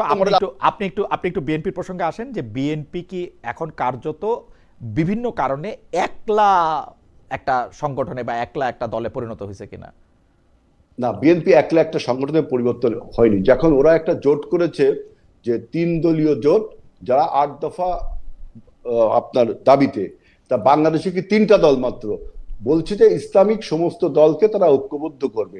আমি কিছুক্ষণ আগে একটা টক শোতে বলেছি যে ইসলামের সমস্ত রাজনৈতিক দল আপনার জামাতে ইসলামের সাথে যে ঐক্যবদ্ধ হবে এমন কোনো গ্যারান্টি কিন্তু কেউ দিতে পারে না। আপনারা যখন এখন আন্দোলনে নেমেছেন যে 8 দফা দাবির বাস্তবায়নের দাবিতে, তাহলে আপনারা কেন ওই ঐক্যমত কমিশনের সাথে বসছেন? আপনারা রাজপথে আন্দোলন করছেন, আবার ঐক্যমত কমিশনের সাথে বসে যেতে হবে না। আর আপনি বলছেন বিএনপি একলা, বিএনপির সাথে তো আপনি দেখছেন যে কতগুলো রাজনৈতিক দল আমাদের সাথে আছে। আমরা যুগপৎভাবে আন্দোলন করেছি। জামাতে ইসলাম একমাত্র দল আমাদের সাথে যুগপৎভাবে আন্দোলন করেছিল আপনার হাসিনা বিরোধী আন্দোলনে, কিন্তু 28শে অক্টোবর আমরা দেখেছি কিভাবে তাদের আন্দোলনটা শেখ হাসিনার প্যাট্রোনাইজে হলো আর আমাদের উপরে ক্র্যাকডাউন হলো, এটা আপনারা দেখেছেন। সুতরাং বিএনপি একা হয়নি, 24-এর গণ অভ্যুত্থানের সকল শক্তি আমরা ঐক্যবদ্ধ আছি। আমরা বলছি যে আমরা নির্বাচনী জোট জামাত বাদ দিয়ে সবার সাথেই করতে রাজি আছি আমরা। ওকে, ধন্যবাদ হেলাল ভাই। আমরা একটু দর্শকদের কাছে একটা প্রশ্ন করেছিলাম, সেইটা দর্শকদের জরিপটা একটু আসি। বাংলাদেশের ঐক্যমত্য কমিশনের অভিজ্ঞতা ভবিষ্যতে অন্যান্য দেশও অনুসরণ করবে মনে করেন প্রধান উপদেষ্টা ডক্টর মোহাম্মদ ইউনূস। প্রিয় দর্শক, এই আশাবাদ যথার্থ বলে মনে করেন কিনা? শতকরা 57% দর্শক মনে করছেন যে এটি যথার্থ, বা যারা ভোট দিয়েছেন তারা মনে করছেন এটি যথার্থ। শতকরা 43% মনে করছেন যে এটি যথার্থ না। আমি একটু অ্যাডভোকেট শিশির মনির, আপনার কাছে বিভিন্ন বিষয় নিয়ে আপনি হয়তো একটু মন্তব্য করতে পারবেন, কিন্তু আমরা ক্রিস্প কতগুলি আসলে বিষয় আপনার সামনে আনতে চাই। মানে ক্রিস্প বলবো কিনা জানি না, মানে যেটা আসলে চট করে এটা শোনা যায়, কারণ আপনার আসলে আমাদের শুনতেও একটু কষ্ট হচ্ছে, সেজন্য আমি চট করে এটা বলি। আপনি জানেন যে সম্প্রতি হেফাজত ইসলামী বাংলাদেশের আমির শাহ মহিবুল্লাহ বাবুনগরী এরকম একটি মন্তব্য করেছেন, যে মন্তব্যটা এরকম, আমি তাকে কোট করছি: জামায়াত সরকারে আসতে পারলে কওমি, দেওবন্দি ও সুন্নিয়াত মাদ্রাসার অস্তিত্ব রাখবে না। অনেকেই বলে থাকছেন যে জামায়াতে ইসলামী আসলে যে ধরনের ইসলাম কায়েম করতে চাচ্ছে, বা জামায়াত ইসলামের একটা আলাদা কায়েম করার মতো একটা ইসলাম আছে, এটা যদি আপনি একটু অ্যাড্রেস করেন। এবং জামায়াত ক্ষমতায় আসে যদি, তাইলে গণতন্ত্র চর্চা করবে না শরিয়াত কায়েম করবে? জামায়াত সরকার নেতৃত্বে আসলে নারী অধিকার, নারীর চলন বলন, পোশাক কি হবে, এইটাও যদি আপনি একটু সংক্ষেপে বলেন অ্যাডভোকেট শিশির মনির। এই কওমি, মাদ্রাসা, তাবলিগ জামাত ইত্যাদি নিয়ে জামায়াতের অবস্থান নেতিবাচক বলে অনেকে এটা মনে করে থাকেন। অনেকে মনে করে থাকেন বাংলাদেশে যে একটা ইসলামী রাজনীতি বা ইসলামী গোষ্ঠী একত্র হতে পারলো না, এটার একটা বড় কারণ জামায়াতে ইসলামী। কারণ জামায়াতে ইসলামীর রাজনৈতিক আদর্শ অন্য সবগুলি ইসলামী দলগুলির রাজনৈতিক আদর্শ থেকে আলাদা। জনাব অ্যাডভোকেট শিশির মনির।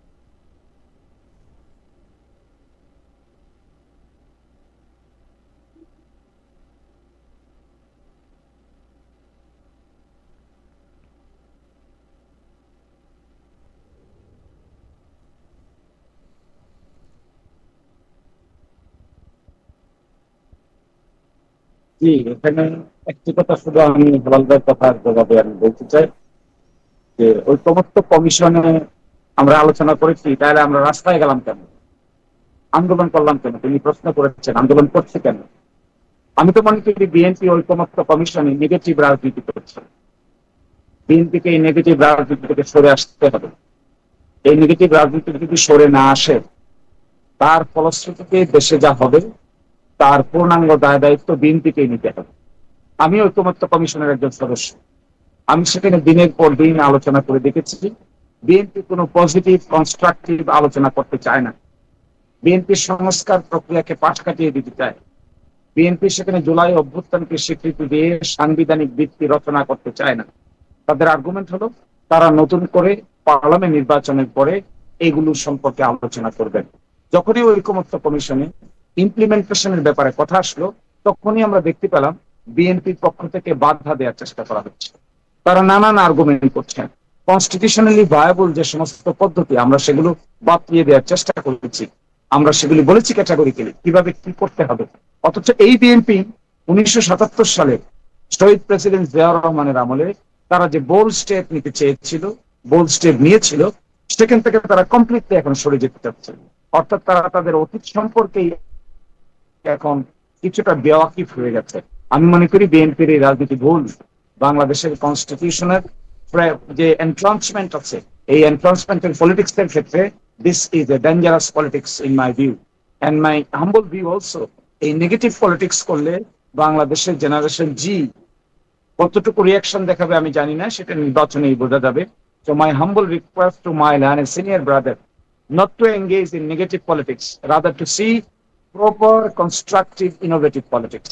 এরপরে আপনার সঙ্গে আমার কথা হলো, অবশ্যই না জামায়াত ইসলামী যদি ক্ষমতা এক্সারসাইজ করার সুযোগ পায়, শুধু কওমি দেওবন্দির অস্তিত্বই আমরা প্রোটেকশন দিব না। আমরা প্রত্যেকটা মাইনরিটি গ্রুপ, এথনিক গ্রুপ, সকল ধরনের মাইনরিটি কমিউনিটি যে যেখানে আছেন, যেভাবে আছেন, we will ensure their prosper, security, integrity, inclusiveness এবং তাদের এক্সক্লুসিভ আইডেন্টিটিকে আমরা অবশ্যই সম্মানের দৃষ্টিকোণ থেকে দেখব। দেখবেন আমরা ডাইভার্সিটি এন্ড ইউনিটি এই আর্গুমেন্টকে কত শক্তিশালী ভাবে ইমপ্লিমেন্ট করি। We always believe in diversity but there is a unity. এই যে ডাইভার্সিটি একটা নেশনের মধ্যে, পার্বত্য চট্টগ্রামে যারা বসবাস করেন, হিন্দু মুসলিম যারা বসবাস করেন, আমার এলাকা ধরুন গিরাইশাল্লাহ প্রায় 40% মানুষ হিন্দু ধর্মাবলম্বী। আমি বিগত 1 বছর ধরে কাজ করছি কোথায়, আমি আজকে যে বাড়িতে বসে আপনাকে জয়েন করছি, এটিও একটা হিন্দু মাইনরিটি কমিউনিটির বাড়িতে। আমি ইলেকশন ক্যাম্পেইনের পার্ট হিসেবে এই বাড়িতে আজকে রাত্রি যাপন করবো। আমি তো কোনো অসুবিধা দেখছি না কোথায়। They are welcoming us, we are welcoming them. পরে কওমি বলেন, আলিয়া বলেন, হিন্দু বলেন, বৌদ্ধ বলেন, খ্রিস্টান বলেন, মহিউদ্দিন ভাই আজকে আমি আমার এই ভাইকে সাক্ষী রেখে বলছি, যদি জামায়াত ইসলামীকে মানুষ বিশ্বাস করে, দেখবেন ক্রিয়েটিভ পলিটিক্স কাকে বলে। Okay, we will show the nation how politics can be a creative politics. আমার মনে হয় যে অ্যাডভোকেট শিশিমণি, আমি শুধু আপনাকে আবার এটা লাইভে শুনতে হচ্ছে সেজন্য ইন্টারেস্টে আমি শুধু দুইটা প্রশ্ন এখানে করে রাখি। মানে এই 1 বছর সময়, মানে 5 আগস্টের পরে এখন 1 বছর 1.5 মাসের মতো সময় পার হয়েছে। এই সময়টুকুতে যদি জামায়াতে ইসলামী ক্ষমতায় থাকতো, তাহলে যে মাজারগুলি ভাঙচুর করা হয়েছে, সেই মাজারগুলি ভাঙচুর করার ক্ষেত্রে সরকারের পক্ষ থেকে কি বেশি প্রোটেকশন দেওয়া হতো? কয়েকদিন আগে যে আমরা একজনের কবর গোয়ালন্দে ফরিদপুরে আমরা দেখলাম যে উঁচুতে রাখা হয়েছে বলে কবর থেকে উঠিয়ে লাশ পোড়ানো হয়েছে, সেই ক্ষেত্রে কি জামায়াতে ইসলামীর ভূমিকা থাকতো হচ্ছে ওইখানে যে মানুষগুলি জড়ো হয়েছিলেন তাদেরকে প্রোটেকশন দেওয়া, তাদেরকে রক্ষা করা, নাকি এই কাজটি যাতে না হতে পারে সেটা?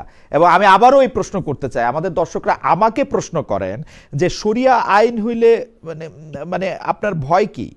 শরিয়া, আমার তো কোনো ভয় নাই। আমি শরিয়া আইন বা যে কোনো আইনেরই পক্ষে, বেআইনের বিপক্ষে। আমি তো শরিয়া আইন হইলে আমার কোনো সমস্যাও নাই, ভয়ও নাই। আমি শুধু এটি স্পষ্ট জানতে চাই যে জামাতে ইসলামী ক্ষমতায় আসলে শরিয়া আইন করবে কিনা। 3টা বিষয়।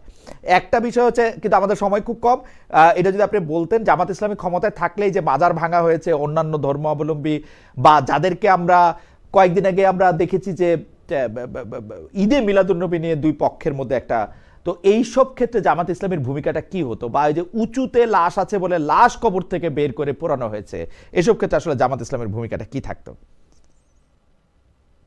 জি জি, এই সমস্ত ক্ষেত্রে আপনি দেখতে পাবেন আমরা কোনো আইন হাতে তোলার পক্ষে নই। আমরা কখনো আইনকে হাতে তুলে নেওয়ার পক্ষে কাউকেই আমরা ইন্সপায়ার করি না। We believe this is an offence. কোনো মাজার আপনি ভাঙবেন, if you do not have any legal sanction, তাহলে ইউ ক্যানট ডু দিস। রাষ্ট্রীয় মেকানিজম তো কোনো সিটিজেন ইমপ্লিমেন্ট করতে পারবে না। রাষ্ট্রীয় মেকানিজম ইমপ্লিমেন্ট করতে গেলে law enforcement agency is the only body যারা নাকি রাষ্ট্রীয় মেকানিজম ইনফোর্স করতে পারে। সেটার জন্য আদালত আছে। কারো যদি কোনো বিবাদ থাকে তাহলে সে আদালতে যাবে।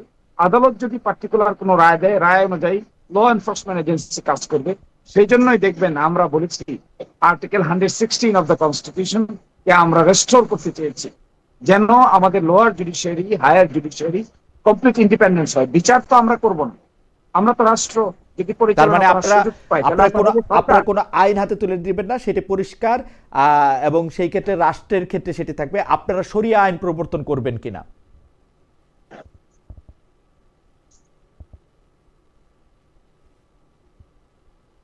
ক্ষমতায় গেলে এই প্রশ্নটির উত্তর হলো, শরিয়া সম্পর্কে একটা যে ধারণা আছে, এই ধারণাটা আসলে আমাদের দেশে একেবারেই একটা ভুল ধারণা।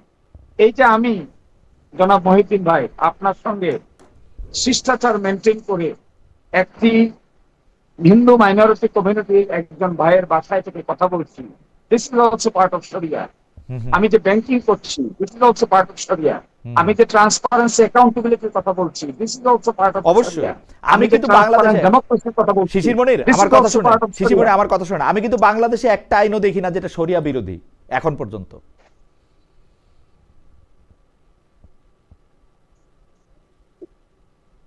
আমি কিন্তু বাংলাদেশে শরিয়া বিরোধী কোনো আইন দেখি না। তাহলে এখানে যে প্রশ্নটা করা হচ্ছে শরিয়ার 2-3টা বিধানকে নিয়ে, বলা হচ্ছে যে আই ফর আই, বলা হচ্ছে লাইফ ফর লাইফ, এটাকে শরিয়ার একটা। আর নারীদের জন্য যে ভয়টা দেখানো হচ্ছে, এটা কমপ্লিটলি দেখবেন আমরা ক্লিয়ার করি কেমন করে। ডাকসু নির্বাচন তার এক্সাম্পল।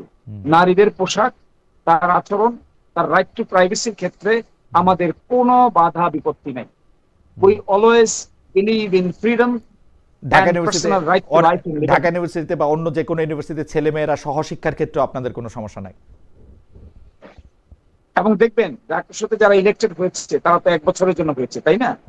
1 বছর তারা কি করে দেখবেন, কি প্রোগ্রাম তারা হাতে নেয়? অনেকে মানে আপনাদেরই সমর্থন করে এরকম অনেক বক্তা অনেক সময় বলে থাকেন যে সহশিক্ষা বা নারী শিক্ষা একসাথে ছেলে পুরুষের সাথে একসাথে করা এটা ঠিক না। এটাতে আপনাদের কোনো মানে এই ব্যাপারগুলি আসলে হয়তো আপনাদেরকে ভবিষ্যতে এটা ক্লিয়ার করতে হবে। অ্যাডভোকেট শিশির মনির, আমরা আসছি আপনার কাছে। আমরা একটু জনাব হেলালের কাছে একটু যেতে চাই। হেলাল ভাই, শিশির মনির একদম স্পষ্ট অভিযোগ করেছেন যে বিএনপি নেগেটিভ রাজনীতি করছে সে, এবং সেই নেগেটিভ রাজনীতির থেকে বেরিয়ে না আসতে পারলে সেইটা আপনাদের জন্য খারাপ হবে। আমার একজন বন্ধু আপনার কাছে প্রশ্ন করেছেন, কোরআন সুন্নাহ মানতেই হবে মুসলিম হলে, তাহলে কি ছাত্রদলে বিএনপিতে কেউ মুসলমান নাই?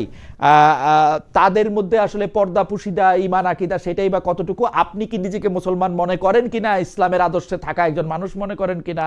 আপনার, যাই হোক, এটা আপনি উত্তর দিলে দিতে পারেন, না দিতে পারলে আমি একজন গর্বিত মুসলমান। প্রথম বক্তব্য হলো আমি একজন গর্বিত মুসলমান। হ্যাঁ, কিন্তু এবং আমি যে রাজনীতিটা করি সেই রাজনীতির আগে আমি ইসলামের এই ভাষাটা ব্যবহার করছি না। অর্থাৎ ইসলামকে আমি এক্সপ্লয়েট করে আমি রাজনৈতিক বা অন্য কোনো বেনিফিট নিতে চাচ্ছি না। ইসলামের সাথে আপনার পলিটিক্যাল স্বার্থে ইসলামের বিভিন্ন আকীদাকে কম্প্রোমাইজও করতে চাচ্ছি না। ইসলামের একমাত্র সোর্স কোরআন সুন্নাহ আমি অবশ্যই মানি এবং সেইভাবে মেনে চলার জন্য চেষ্টা করি। ভুল ত্রুটি আমার হয়, কিন্তু আমি ইসলামকে এক্সপ্লয়েট করি না। এখন বক্তব্য যে বিএনপির নাকি ভুল রাজনীতি, তাহলে শিশির মনির, আপনার তো বিএনপির কি কি করা উচিত এ ব্যাপারে একটা নির্দেশনামা দেওয়া উচিত। যেমন আপনি ইসলামের সোল এজেন্ট হলেন, যে ইসলাম কিভাবে শরিয়া ইমপ্লিমেন্ট হবে, কোনটা ইসলাম না। আপনারা যে নেগেটিভ পলিটিক্সটা করলেন, দেখেন যে আপনি জুলাই মুভমেন্টটা হলো, জুলাই মুভমেন্টটা গভর্নমেন্টকে সরিয়ে দেওয়ার জন্য, not to destroy the constitution. এই আমাদের জুলাই মুভমেন্ট কি কনস্টিটিউশনকে ডিস্ট্রয় করে দেওয়ার জন্য হয়েছিল? Not to create any new constitution.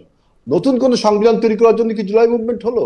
তাহলে আপনারা ভুল রাজনীতিটা করলেন কি, যে জুলাই মুভমেন্ট কি আপনারা বলছেন নতুন একটা। কিন্তু আমি যদি অন্যভাবে প্রশ্ন করি হেলাল ভাই, জুলাই মুভমেন্ট কি আসলে কনস্টিটিউশনটাকে আপহোল্ড করার জন্য হয়েছিল? জুলাই মুভমেন্টটা হয়েছিল to alter the government, to alter the fascism, not to substitute the constitution, not to create a new constitution. এবং এরকম কোন ম্যান্ডেট যখন অনগোয়িং জুলাই অভ্যুত্থান যখন চলে, তখন এরকম কোন ম্যান্ডেটও আপনার ছিল না যে আপনি একটা নতুন কনস্টিটিউশন তৈরি করবেন। আরেকটা কথা, আপনারা এখন বলছেন যে এই সরকারের বৈধতা নিয়ে অনেক কথা বলছেন। আপনারা যদি আজকে এই সরকারকে অবৈধ বলেন, তাহলে কি হাসিনার পালে বাতাস দিচ্ছেন না? আপনারা ভুল রাজনীতি করছেন না? ফ্যাসিবাদ যেখানে কলকাতার থেকে বলছে যে ডক্টর ইউনূসের নেতৃত্বে কোনো নির্বাচন হতে দেওয়া হবে না, সেই একই বয়ান আপনারা রাজপথে যায় দিচ্ছেন যে পিআর না হলে নির্বাচন হতে দেওয়া হবে না, বিভিন্ন দাবি দেওয়া না মানলে নির্বাচন হতে দেওয়া হবে না। তাহলে হাসিনার যে বয়ান যে ইউনূসের নেতৃত্বে নির্বাচন হবে না, সেই একই কথা বলছেন। এখন আবার বলছেন তত্ত্বাবধায়ক সরকারের কোশ্চেন করছেন। আপনি একবার ভাবুন, যদি তত্ত্বাবধায়ক সরকারকে আবার গঠন করতে হয়, বাংলাদেশ কি ভয়াবহ পরিস্থিতির মধ্যে যাবে। অতএব আপনারা অতীতে যে ভুল রাজনীতি করেছেন, এখনো সেই ভুল রাজনীতি করছেন। আপনারা অতীতে বহুবার ভুল রাজনীতি করেছেন, আমি এগুলো রেফারেন্স দিচ্ছি, এখন আবার সেই ভুল রাজনীতি করছেন। জামাত ইসলামের রাজনীতিটা আমরা এক পাশে সরায় রাখি, কিন্তু বিএনপি বাংলাদেশের সবচেয়ে বড় রাজনৈতিক দল। আওয়ামী লীগ যদি নির্বাচনে অংশগ্রহণ না করে তাহলে বিএনপিরই সবচেয়ে বেশি, তৃণমূলের সবচেয়ে বেশি সমর্থক আছে, সবচেয়ে বেশি লোক আছে, সেইটা আসলে আমরা অনেকেই বুঝি। কিন্তু বিএনপি যে ক্ষমতায় আসার আগেই বিভিন্ন স্থানে ক্ষমতার যে তেজ, সেই তেজ দেখানো শুরু করেছে। সেই দুর্নীতির জায়গা থেকে স্পেশালি যেগুলিতে আসলে হুমকি ধাপকি চাঁদাবাজি সেগুলি করা যায়, সেগুলির ক্ষেত্রে যে মানে ভূমিকা রাখতেছে, আমরা কেমনে জনগণ হিসাবে, বাংলাদেশে ভোটার হিসেবে এইটা আমরা মনে করব যে বিএনপি একটা ছোটদের আওয়ামী লীগ হইতে যাচ্ছে না? এইটা আপনার একটা ন্যারেটিভ আপনি বলছেন, বা জনগণ মনে যদি থাকে সেই পারসেপশনটাকে আমরা আপনার মোকাবিলা করব। কিন্তু আমার বক্তব্য, জামাতে ইসলাম বাংলাদেশ খুব সুকৌশলে, কারণ ক্যামোফ্লেজের রাজনীতিতে তাদের থেকে পায়োনিয়ার আর কেউ নেই। এই যে বাংলাদেশের সফট পাওয়ার যেগুলো আছে, আমি সফট পাওয়ার বলতে বোঝাচ্ছি ব্যুরোক্রেসি, আমি সফট পাওয়ার বলে বোঝাচ্ছি ল এনফোর্সিং এজেন্সিস এবং বিভিন্ন অ্যাসোসিয়েশন, বিভিন্ন কনস্টিটিউশন, বিভিন্ন আপনার অফিস আদালত, স্কুল কলেজ মসজিদ মাদ্রাসার, এইগুলোকে যেভাবে তারা প্রাধান্য দিয়েছে খুব সুকৌশলে, এই ব্যাপারে পুলিশ প্রশাসন তাকে এবং প্রশাসনের বিভিন্ন জায়গাতে তারা হেল্পও পেয়েছে। এইখানে যে চাঁদাবাজি, এইখানে যে দস্যুতা, এইখানের ফলে তাদের যে প্রাধান্য তৈরি হয়েছে, এইটা কিন্তু আপনি বলছেন না। যে বাংলাদেশে দেখেন আওয়ামী লীগের বিরুদ্ধে যত মামলা হয়েছে, এই মামলাগুলো দেওয়ার উচিত ছিল পুলিশের। পুলিশ এই মামলাগুলো না দিয়ে জনগণকে আহ্বান করছে আপনারা মামলা দেন। এবং জামাতে ইসলাম এইখানে বলছে যে অন্য রাজনৈতিক দলকে যে আওয়ামী লীগকে ঠেকাতে হবে, কিন্তু গোপনে গোপনে আমাদের মির্জা আব্বাস যে কথাটা সুন্দর করে বলেছে, গোপনে গোপনে আওয়ামী লীগের সাথে ব্যালেন্স করছে তাদের জনপ্রিয়তা, তাদের ভোট বাড়ানোর জন্য বা তাদের শক্তি বাড়ানোর জন্য। এই যে কৌশলটা অবলম্বন করেছে, যে আপনার প্রশাসনের থেকে, ল এনফোর্সিং এজেন্সি থেকে, বিভিন্ন স্কুল কলেজ মসজিদ মাদ্রাসার কমিটিতে তারা সুকৌশলে ঢুকে গেছে, ঢুকে যায় সেখান থেকে প্রচার করছে বিএনপি চাঁদাবাজি করেছে, অমুক করেছে, তমুক করেছে, জামাত ইসলাম তো চাঁদাবাজি করেছে। এই কথাগুলো বলা হচ্ছে না। বিএনপি চাঁদাবাজি করতেছে না আসলে? হেলাল ভাই, বিএনপি চাঁদাবাজি করতেছে না আসলে? আমরা কি অস্বীকার করেছি? অস্বীকার করেছি, আমরা সেই ব্যাপারে স্টেপ নিয়েছি। আমরা এটাকে ডিনাই করছি না, আমরা এটাকে আপনার কগনিজেন্সে নিচ্ছি। কিন্তু জামাত ইসলাম টোটালি ডিনাই করছে, এবং তারা যে সফট পাওয়ারগুলোতে বসে আছে, এইটা যে আপনার এইখান থেকে যে ক্ষমতা তারা দেখাচ্ছে তৃণমূল লেভেলে, আমরা যারা তৃণমূলে রাজনীতি করি আমরা দেখছি যে আওয়ামী লীগের সাথে কিভাবে এক্সপ্লয়েট করছে। হেলাল ভাই, আপনার বক্তব্য পরিষ্কার। আমি একটু অ্যাডভোকেট শিশিরমণির কাছে যেতে চাই। অ্যাডভোকেট শিশিরমণির, আপনি তো হেলাল ভাইকে শুনলেনি, আমরা কিন্তু আজকে আপনার একটু দৃষ্টি আকর্ষণ করতে চাই দৈনিক ইনকিলাবের প্রধান শিরোনামের ক্ষেত্রে। সেটাতে বলেছে যে জামায়াত যে জুলাই সনদের সাংবিধানিক ভিত্তি ও পিআর পদ্ধতির নির্বাচনের দাবিতে আন্দোলনে নামতে যাচ্ছে, তার মধ্যে জামায়াত ভারতের এজেন্ডা বাস্তবায়ন করতে চায়। জামায়াত যুগপত কর্মসূচিতে ইসলামী আন্দোলন খেলাফত মজলিসকে পেলেও শেষ দিকে সে সরে গেল এনসিপি, গণ অধিকার ও এবি পার্টি। এটা একটা ধাক্কা কিনা? কেউ কেউ প্রশ্ন করছে জামায়াতে ইসলামী ইসলাম বলতে বুঝে তাদের কাস্টমাইজ করা ইসলাম, জামায়াতে ইসলামী ইসলাম বলতে বোঝে হচ্ছে জনাব মওদুদির প্রচার করা ইসলাম, যেটার সাথে মূল ইসলামের সংস্রব আসলে কম, এবং সেইটা মাধ্যমে জামায়াত আসলে ভারতের এজেন্ডা বাস্তবায়ন করতে চায়। আপনি যদি একটু রেসপন্ড করেন জনাব শিশিরমণির। জি, আমি প্রথম রেসপন্স করব। আমার ভাই বলেছেন যে আমার বলে দেওয়া উচিত বিএনপির কি করা উচিত, এরকম লিস্ট দেওয়া উচিত। লিস্ট তো দিয়েছি আমরা, এই লিস্টে তো ঐকমত্য কমিশনে অ্যাকসেপ্টেড হয়েছে। আমরা সকলে মিলেই তো বলেছিলাম যে আমাদের সকলের কি কি করা উচিত, এবং কি কি করা উচিতের উপর ভিত্তি করে একটা জুলাই সনদ প্রস্তুত হয়েছিল। যখন বাস্তবায়নের প্রশ্ন আসলো তখন বিএনপি কেন তা শুরু করলো, এটা আমাদের কাছে রহস্যজনক মনে হয়। কি বুঝে শুরু করেছে, না বুঝে শুরু করেছে, নাকি বেশি বুঝে শুরু করেছে? এই প্রশ্নটি আমি ঐকমত্য কমিশনের আর্গুমেন্টে বারবার উপস্থাপন করেছি যে নো, বিএনপি ইমপ্লিমেন্টেশন করার ক্ষেত্রে পিছপা কেন? ঐকমত্য তো হয়েছে, তালিকা তো ঠিক হয়ে গেছে। অ্যাডভোকেট শিশির মনির, আমি একটা প্রশ্ন করতে চাই। নিম্নকক্ষের পিআর এর প্রশ্ন তো কোনো আলাপেই ছিল না, আপনারা এটা ইনভেন্ট করলেন, বিভিন্ন জায়গায় বলতে থাকলেন, এটা নিয়ে এখন একটা আন্দোলন করবেন, এটা কেন? আমি একটু অ্যাডভোকেট শিশির মনির কাছে জানতে চাই এটা কেন, মানে হঠাৎ করে এই নিম্নকক্ষের পিআরটা কেন আসলো? আমি জবাব দিচ্ছি আপনাকে। জি, আপনি দেখেন, দ্বিকক্ষ বিশিষ্ট পার্লামেন্টের প্রস্তাব কিন্তু প্রথম বিএনপি তুলেছিল।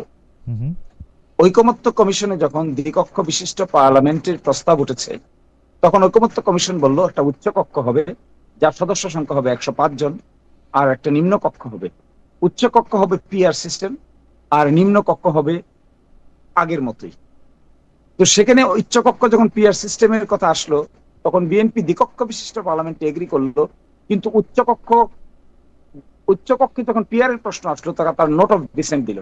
তারা বলল উচ্চ কক্ষেও তারা এই পিআর সিস্টেম মানতে রাজি না। সকলেই একমত হলো এক্সেপ্ট বিএনপি উচ্চ কক্ষের পিআর সিস্টেম নিয়ে। দেখুন যে উচ্চ কক্ষ নিম্ন কক্ষের প্রস্তাব তারা দিয়েছে, সেখান থেকেই তারা পিআর সিস্টেমে আর যেতে চায় না। অথচ ঐকমত্য কমিশন রুলিং দিয়ে দিল, রুলিং দিয়ে বলল যে 105 জনের মধ্যে 100 জন হবেন পিআর সিস্টেমে, আর 5 জন প্রেসিডেন্ট অ্যাপয়েন্টমেন্ট দিবেন। আমরা সকলে এগ্রি করে গেলাম। আমি কেন বলছি বিএনপি নেগেটিভ রাজনীতি করছে, সেই এগ্রিমেন্ট থেকেও কিন্তু বিএনপি সরে গেছে। আরেকটা ইন্টারেস্টিং বিষয় এখানে দেখেন, এগেইনস্ট দ্য গভর্নমেন্ট। আমি বিএনপির ব্যাপারটা বুঝতে পারি অ্যাডভোকেট শিশির মনির, অ্যাডভোকেট শিশির মনির, আমি বিএনপির ব্যাপারটা বুঝতে পারি।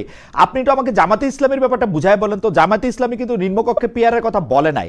এখন বিএনপি যেহেতু উচ্চকক্ষে পিআর এর ব্যাপারে একটু তালবাহানা করলো, সেজন্য আপনারা নিম্নকক্ষেও পিআর চাইতে শুরু করলেন এবং এইটারেও সব আলোচনার মধ্যে নিয়ে আসতে থাকলেন। এটা কারণটা কি? উচ্চকক্ষের পিআর এর ব্যাপারে শুধু তালবাহানা করে নাই, এখানে মূল ইস্যু কিন্তু মহিউদ্দিন ভাই ভিন্ন। কি সেটা?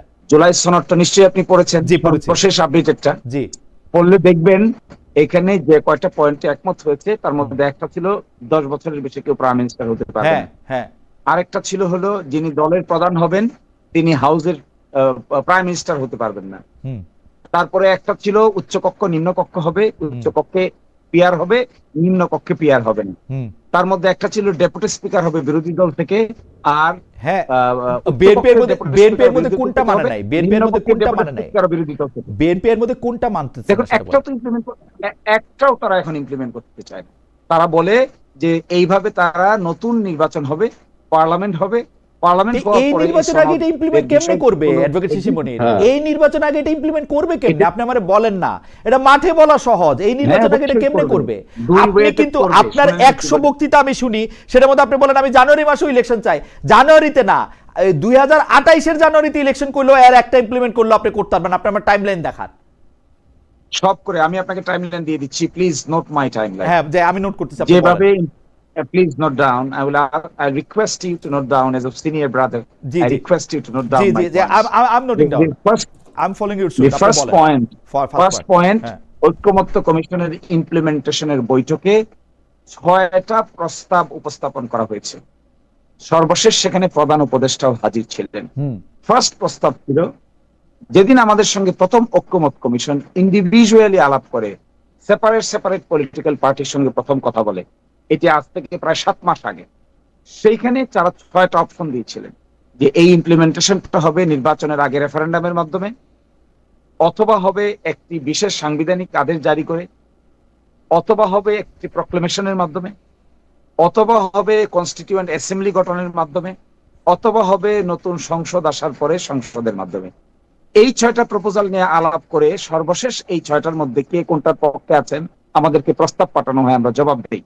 আমরা বলেছি যেহেতু যে জিনিসগুলোতে আমরা এগ্রি করলাম, এখানে basic structure of the constitution change করার মতো কিছু প্রপোজাল আছে, আমরা এগ্রি করেছি।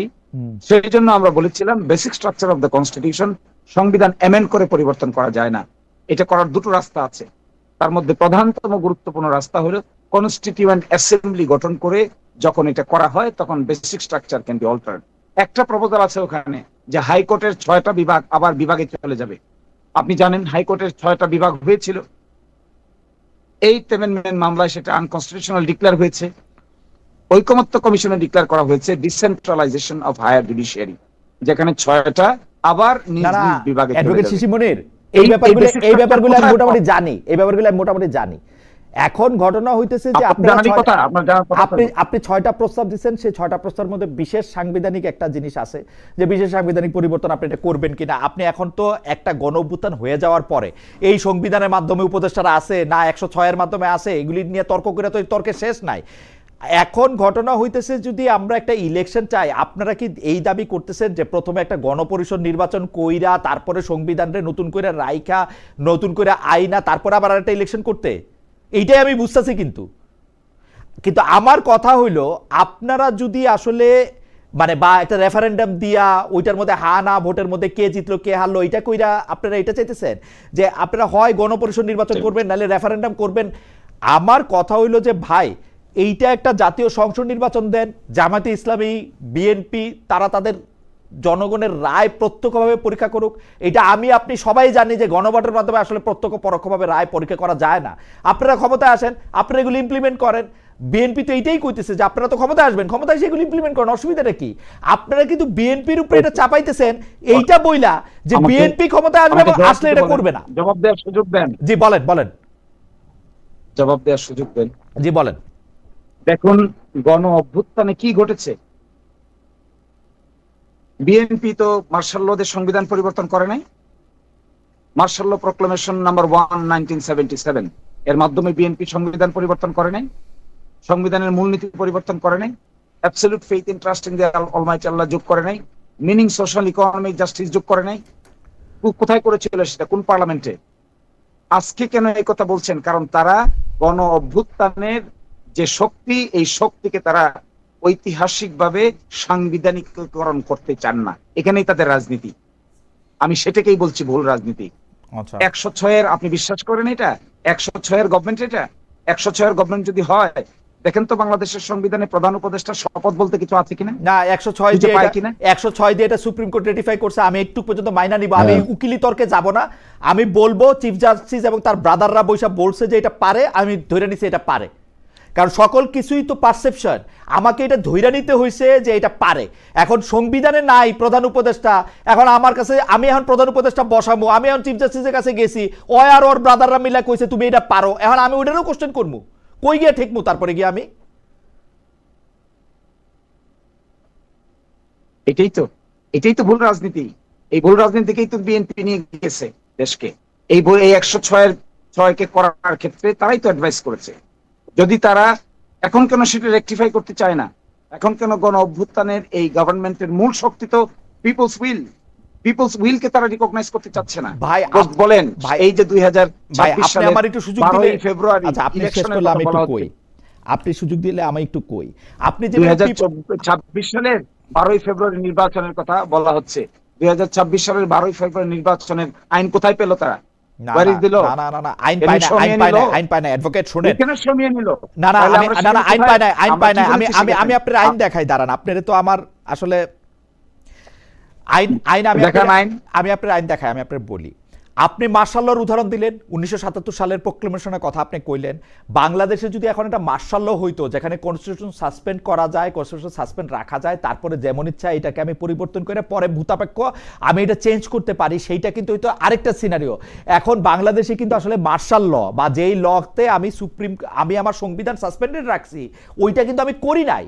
কেন করি না? এটা জামাতে ইসলামের দোষ নাকি বিএনপির দোষ নাকি ইউনূস সাহেবের দোষ নাকি ওয়াকার সাহেবের দোষ? এটা ইতিহাস ঠিক করবে পরে। আমি জানি না এটা কার দোষ বা গুণ, না ফরহাদ মাজার ভাইয়ের দোষ। আমি যেটা কইতে চাই সেটা আমি বলি। এখন আপনি তো কনস্টিটিউশন সাসপেন্ডেড রাখেন নাই ভাই।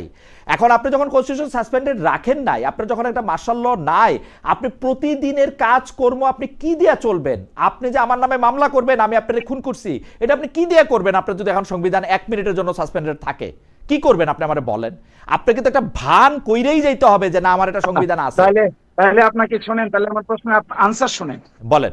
তাহলে আপনি আমাদের কনস্টিটিউশনাল জার্নির পার্টগুলো সম্পর্কে আমি ধরে নিচ্ছি আপনি 100% ওয়াকিবহাল। আপনি বাংলাদেশের 90% ওয়াকিবহাল। at least 90% ওয়াকিবহাল। আমি ধরে নিচ্ছি 100% because you are my senior brother, happen to be the legal career. 150 53 constitutional প্রভিশনের মধ্যে একটু কনস্টিটিউশনটা খুলে একবার বসেন, আমরা বারবার বসেছি, 57টা অনুচ্ছেদ ইতোমধ্যে অ্যাব্রোগেটেড হয়ে গেছে by way of action of the state and by the mass movement. জনগণের পাওয়ারকে রিকগনাইজ করা ছাড়া আগামীতে বিএনপি কেন, সকল রাজনৈতিক দলের সামনে জনগণের কনস্টিটিউয়েন্ট পাওয়ারকে রিকগনাইজ করা ছাড়া বাকি যত আর্গুমেন্ট করা হবে সবই গুজামিলের আর্গুমেন্ট।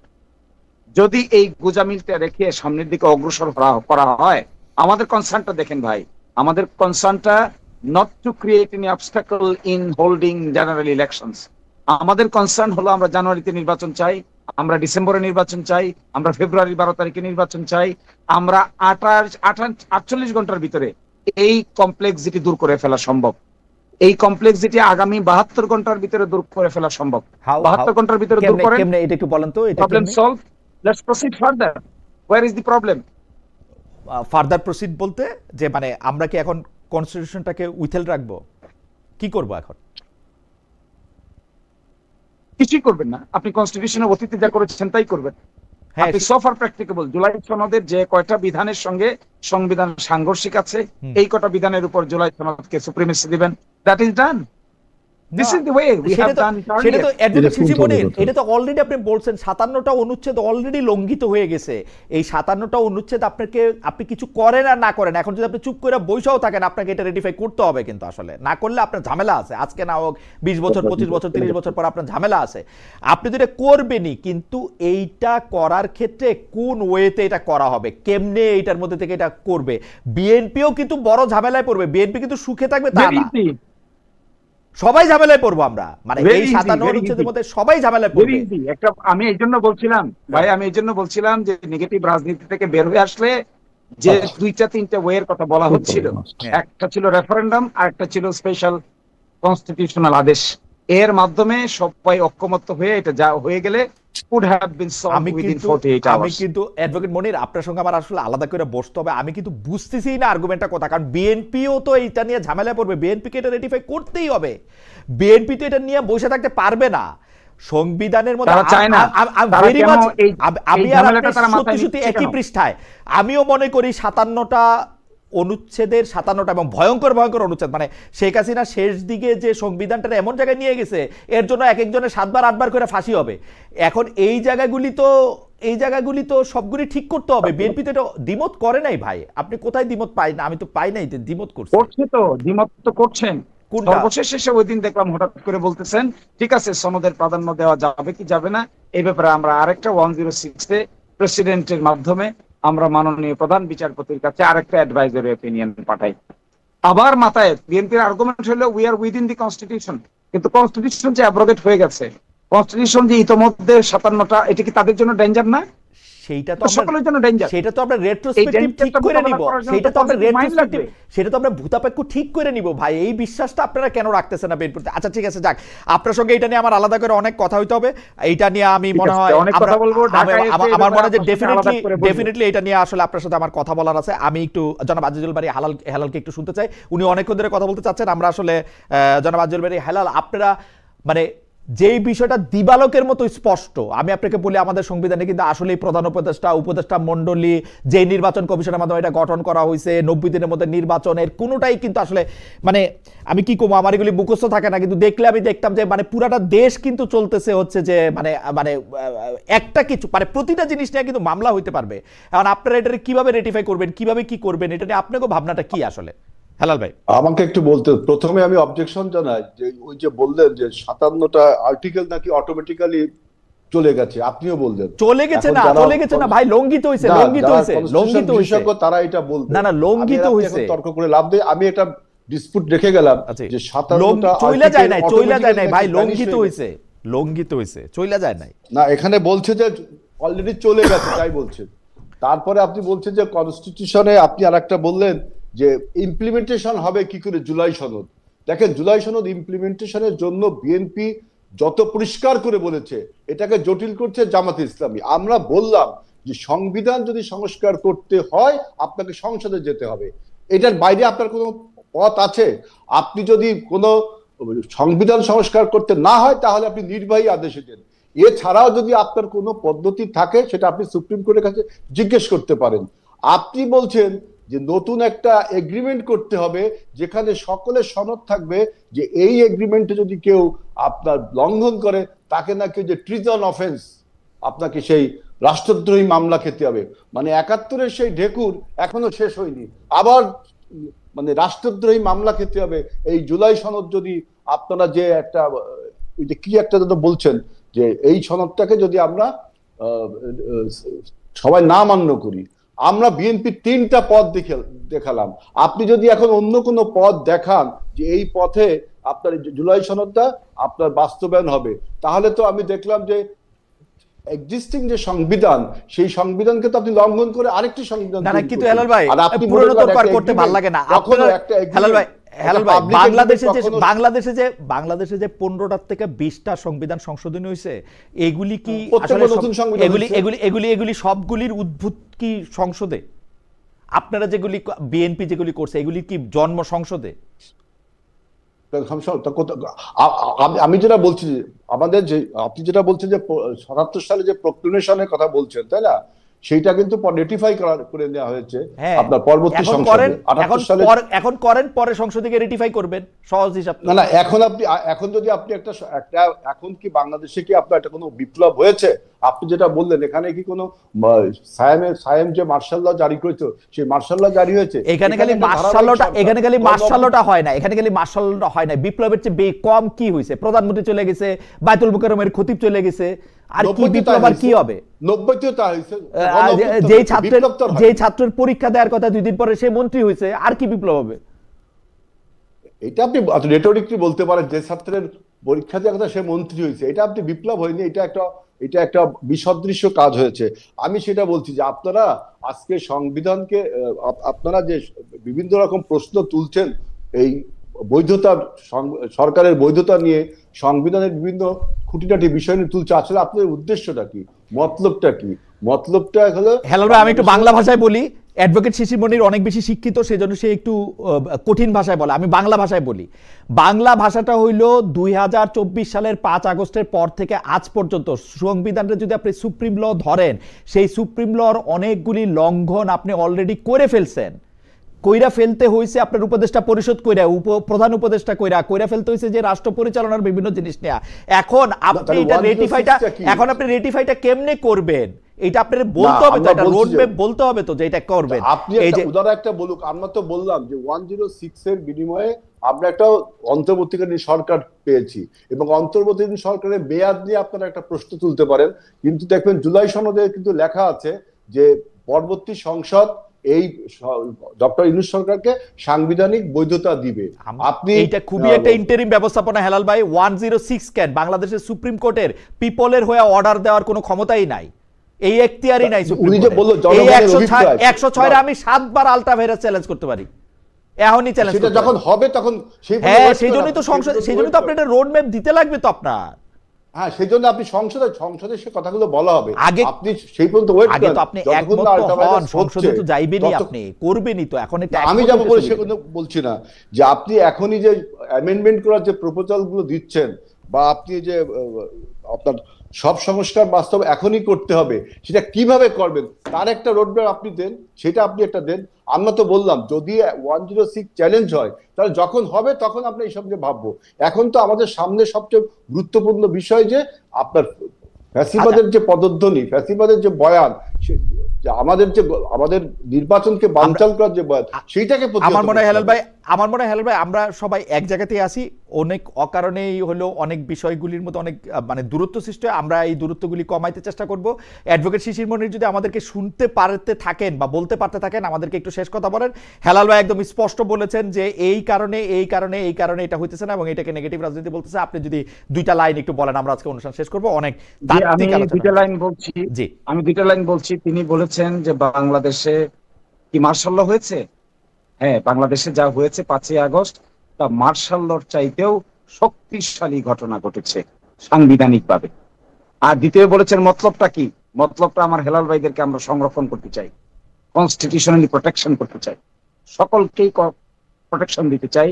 আমরা চাই রাষ্ট্র আরো প্রোটেক্টেড হোক এবং কনস্টিটিউশনালি এবং লিগালি আরো ভায়াবল হোক। এটাই আমাদের মতলব।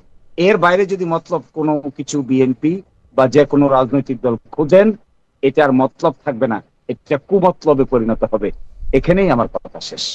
আমার মনে হয় আপনাকে অনেক ধন্যবাদ অ্যাডভোকেট শিশির মনির, অনেক ধন্যবাদ হেলাল ভাইও। হেলাল ভাই কি কিছু, হেলাল ভাই আপনি শিশির মনির, অ্যাডভোকেট শিশির মনির যথেষ্ট পরিমাণে হাসছেন, আপনাকে একটু কি জানি বলে একটু রাগ রাগ মনে হচ্ছে, আপনি এক লাইন বলে হেসে দর্শকদের উদ্দেশ্যে আমাদের অনুষ্ঠান শেষ করতে পারেন, আমরা আপনার না আমি বলতে চাই শিশির মন্দিরের উদ্দেশ্যে যে ইসলামের অপব্যবহার কিন্তু বাংলাদেশের মানুষ মেনে নেবে না। দ্বিতীয় হলো হাসিনার বয়ানকে প্রতিষ্ঠা করবার জন্য পতিত ফ্যাসিবাদকে বাবা, আচ্ছা এটা বলে আপনি খুশি হয়েছেন হেলাল ভাই? আপনাকে অনেক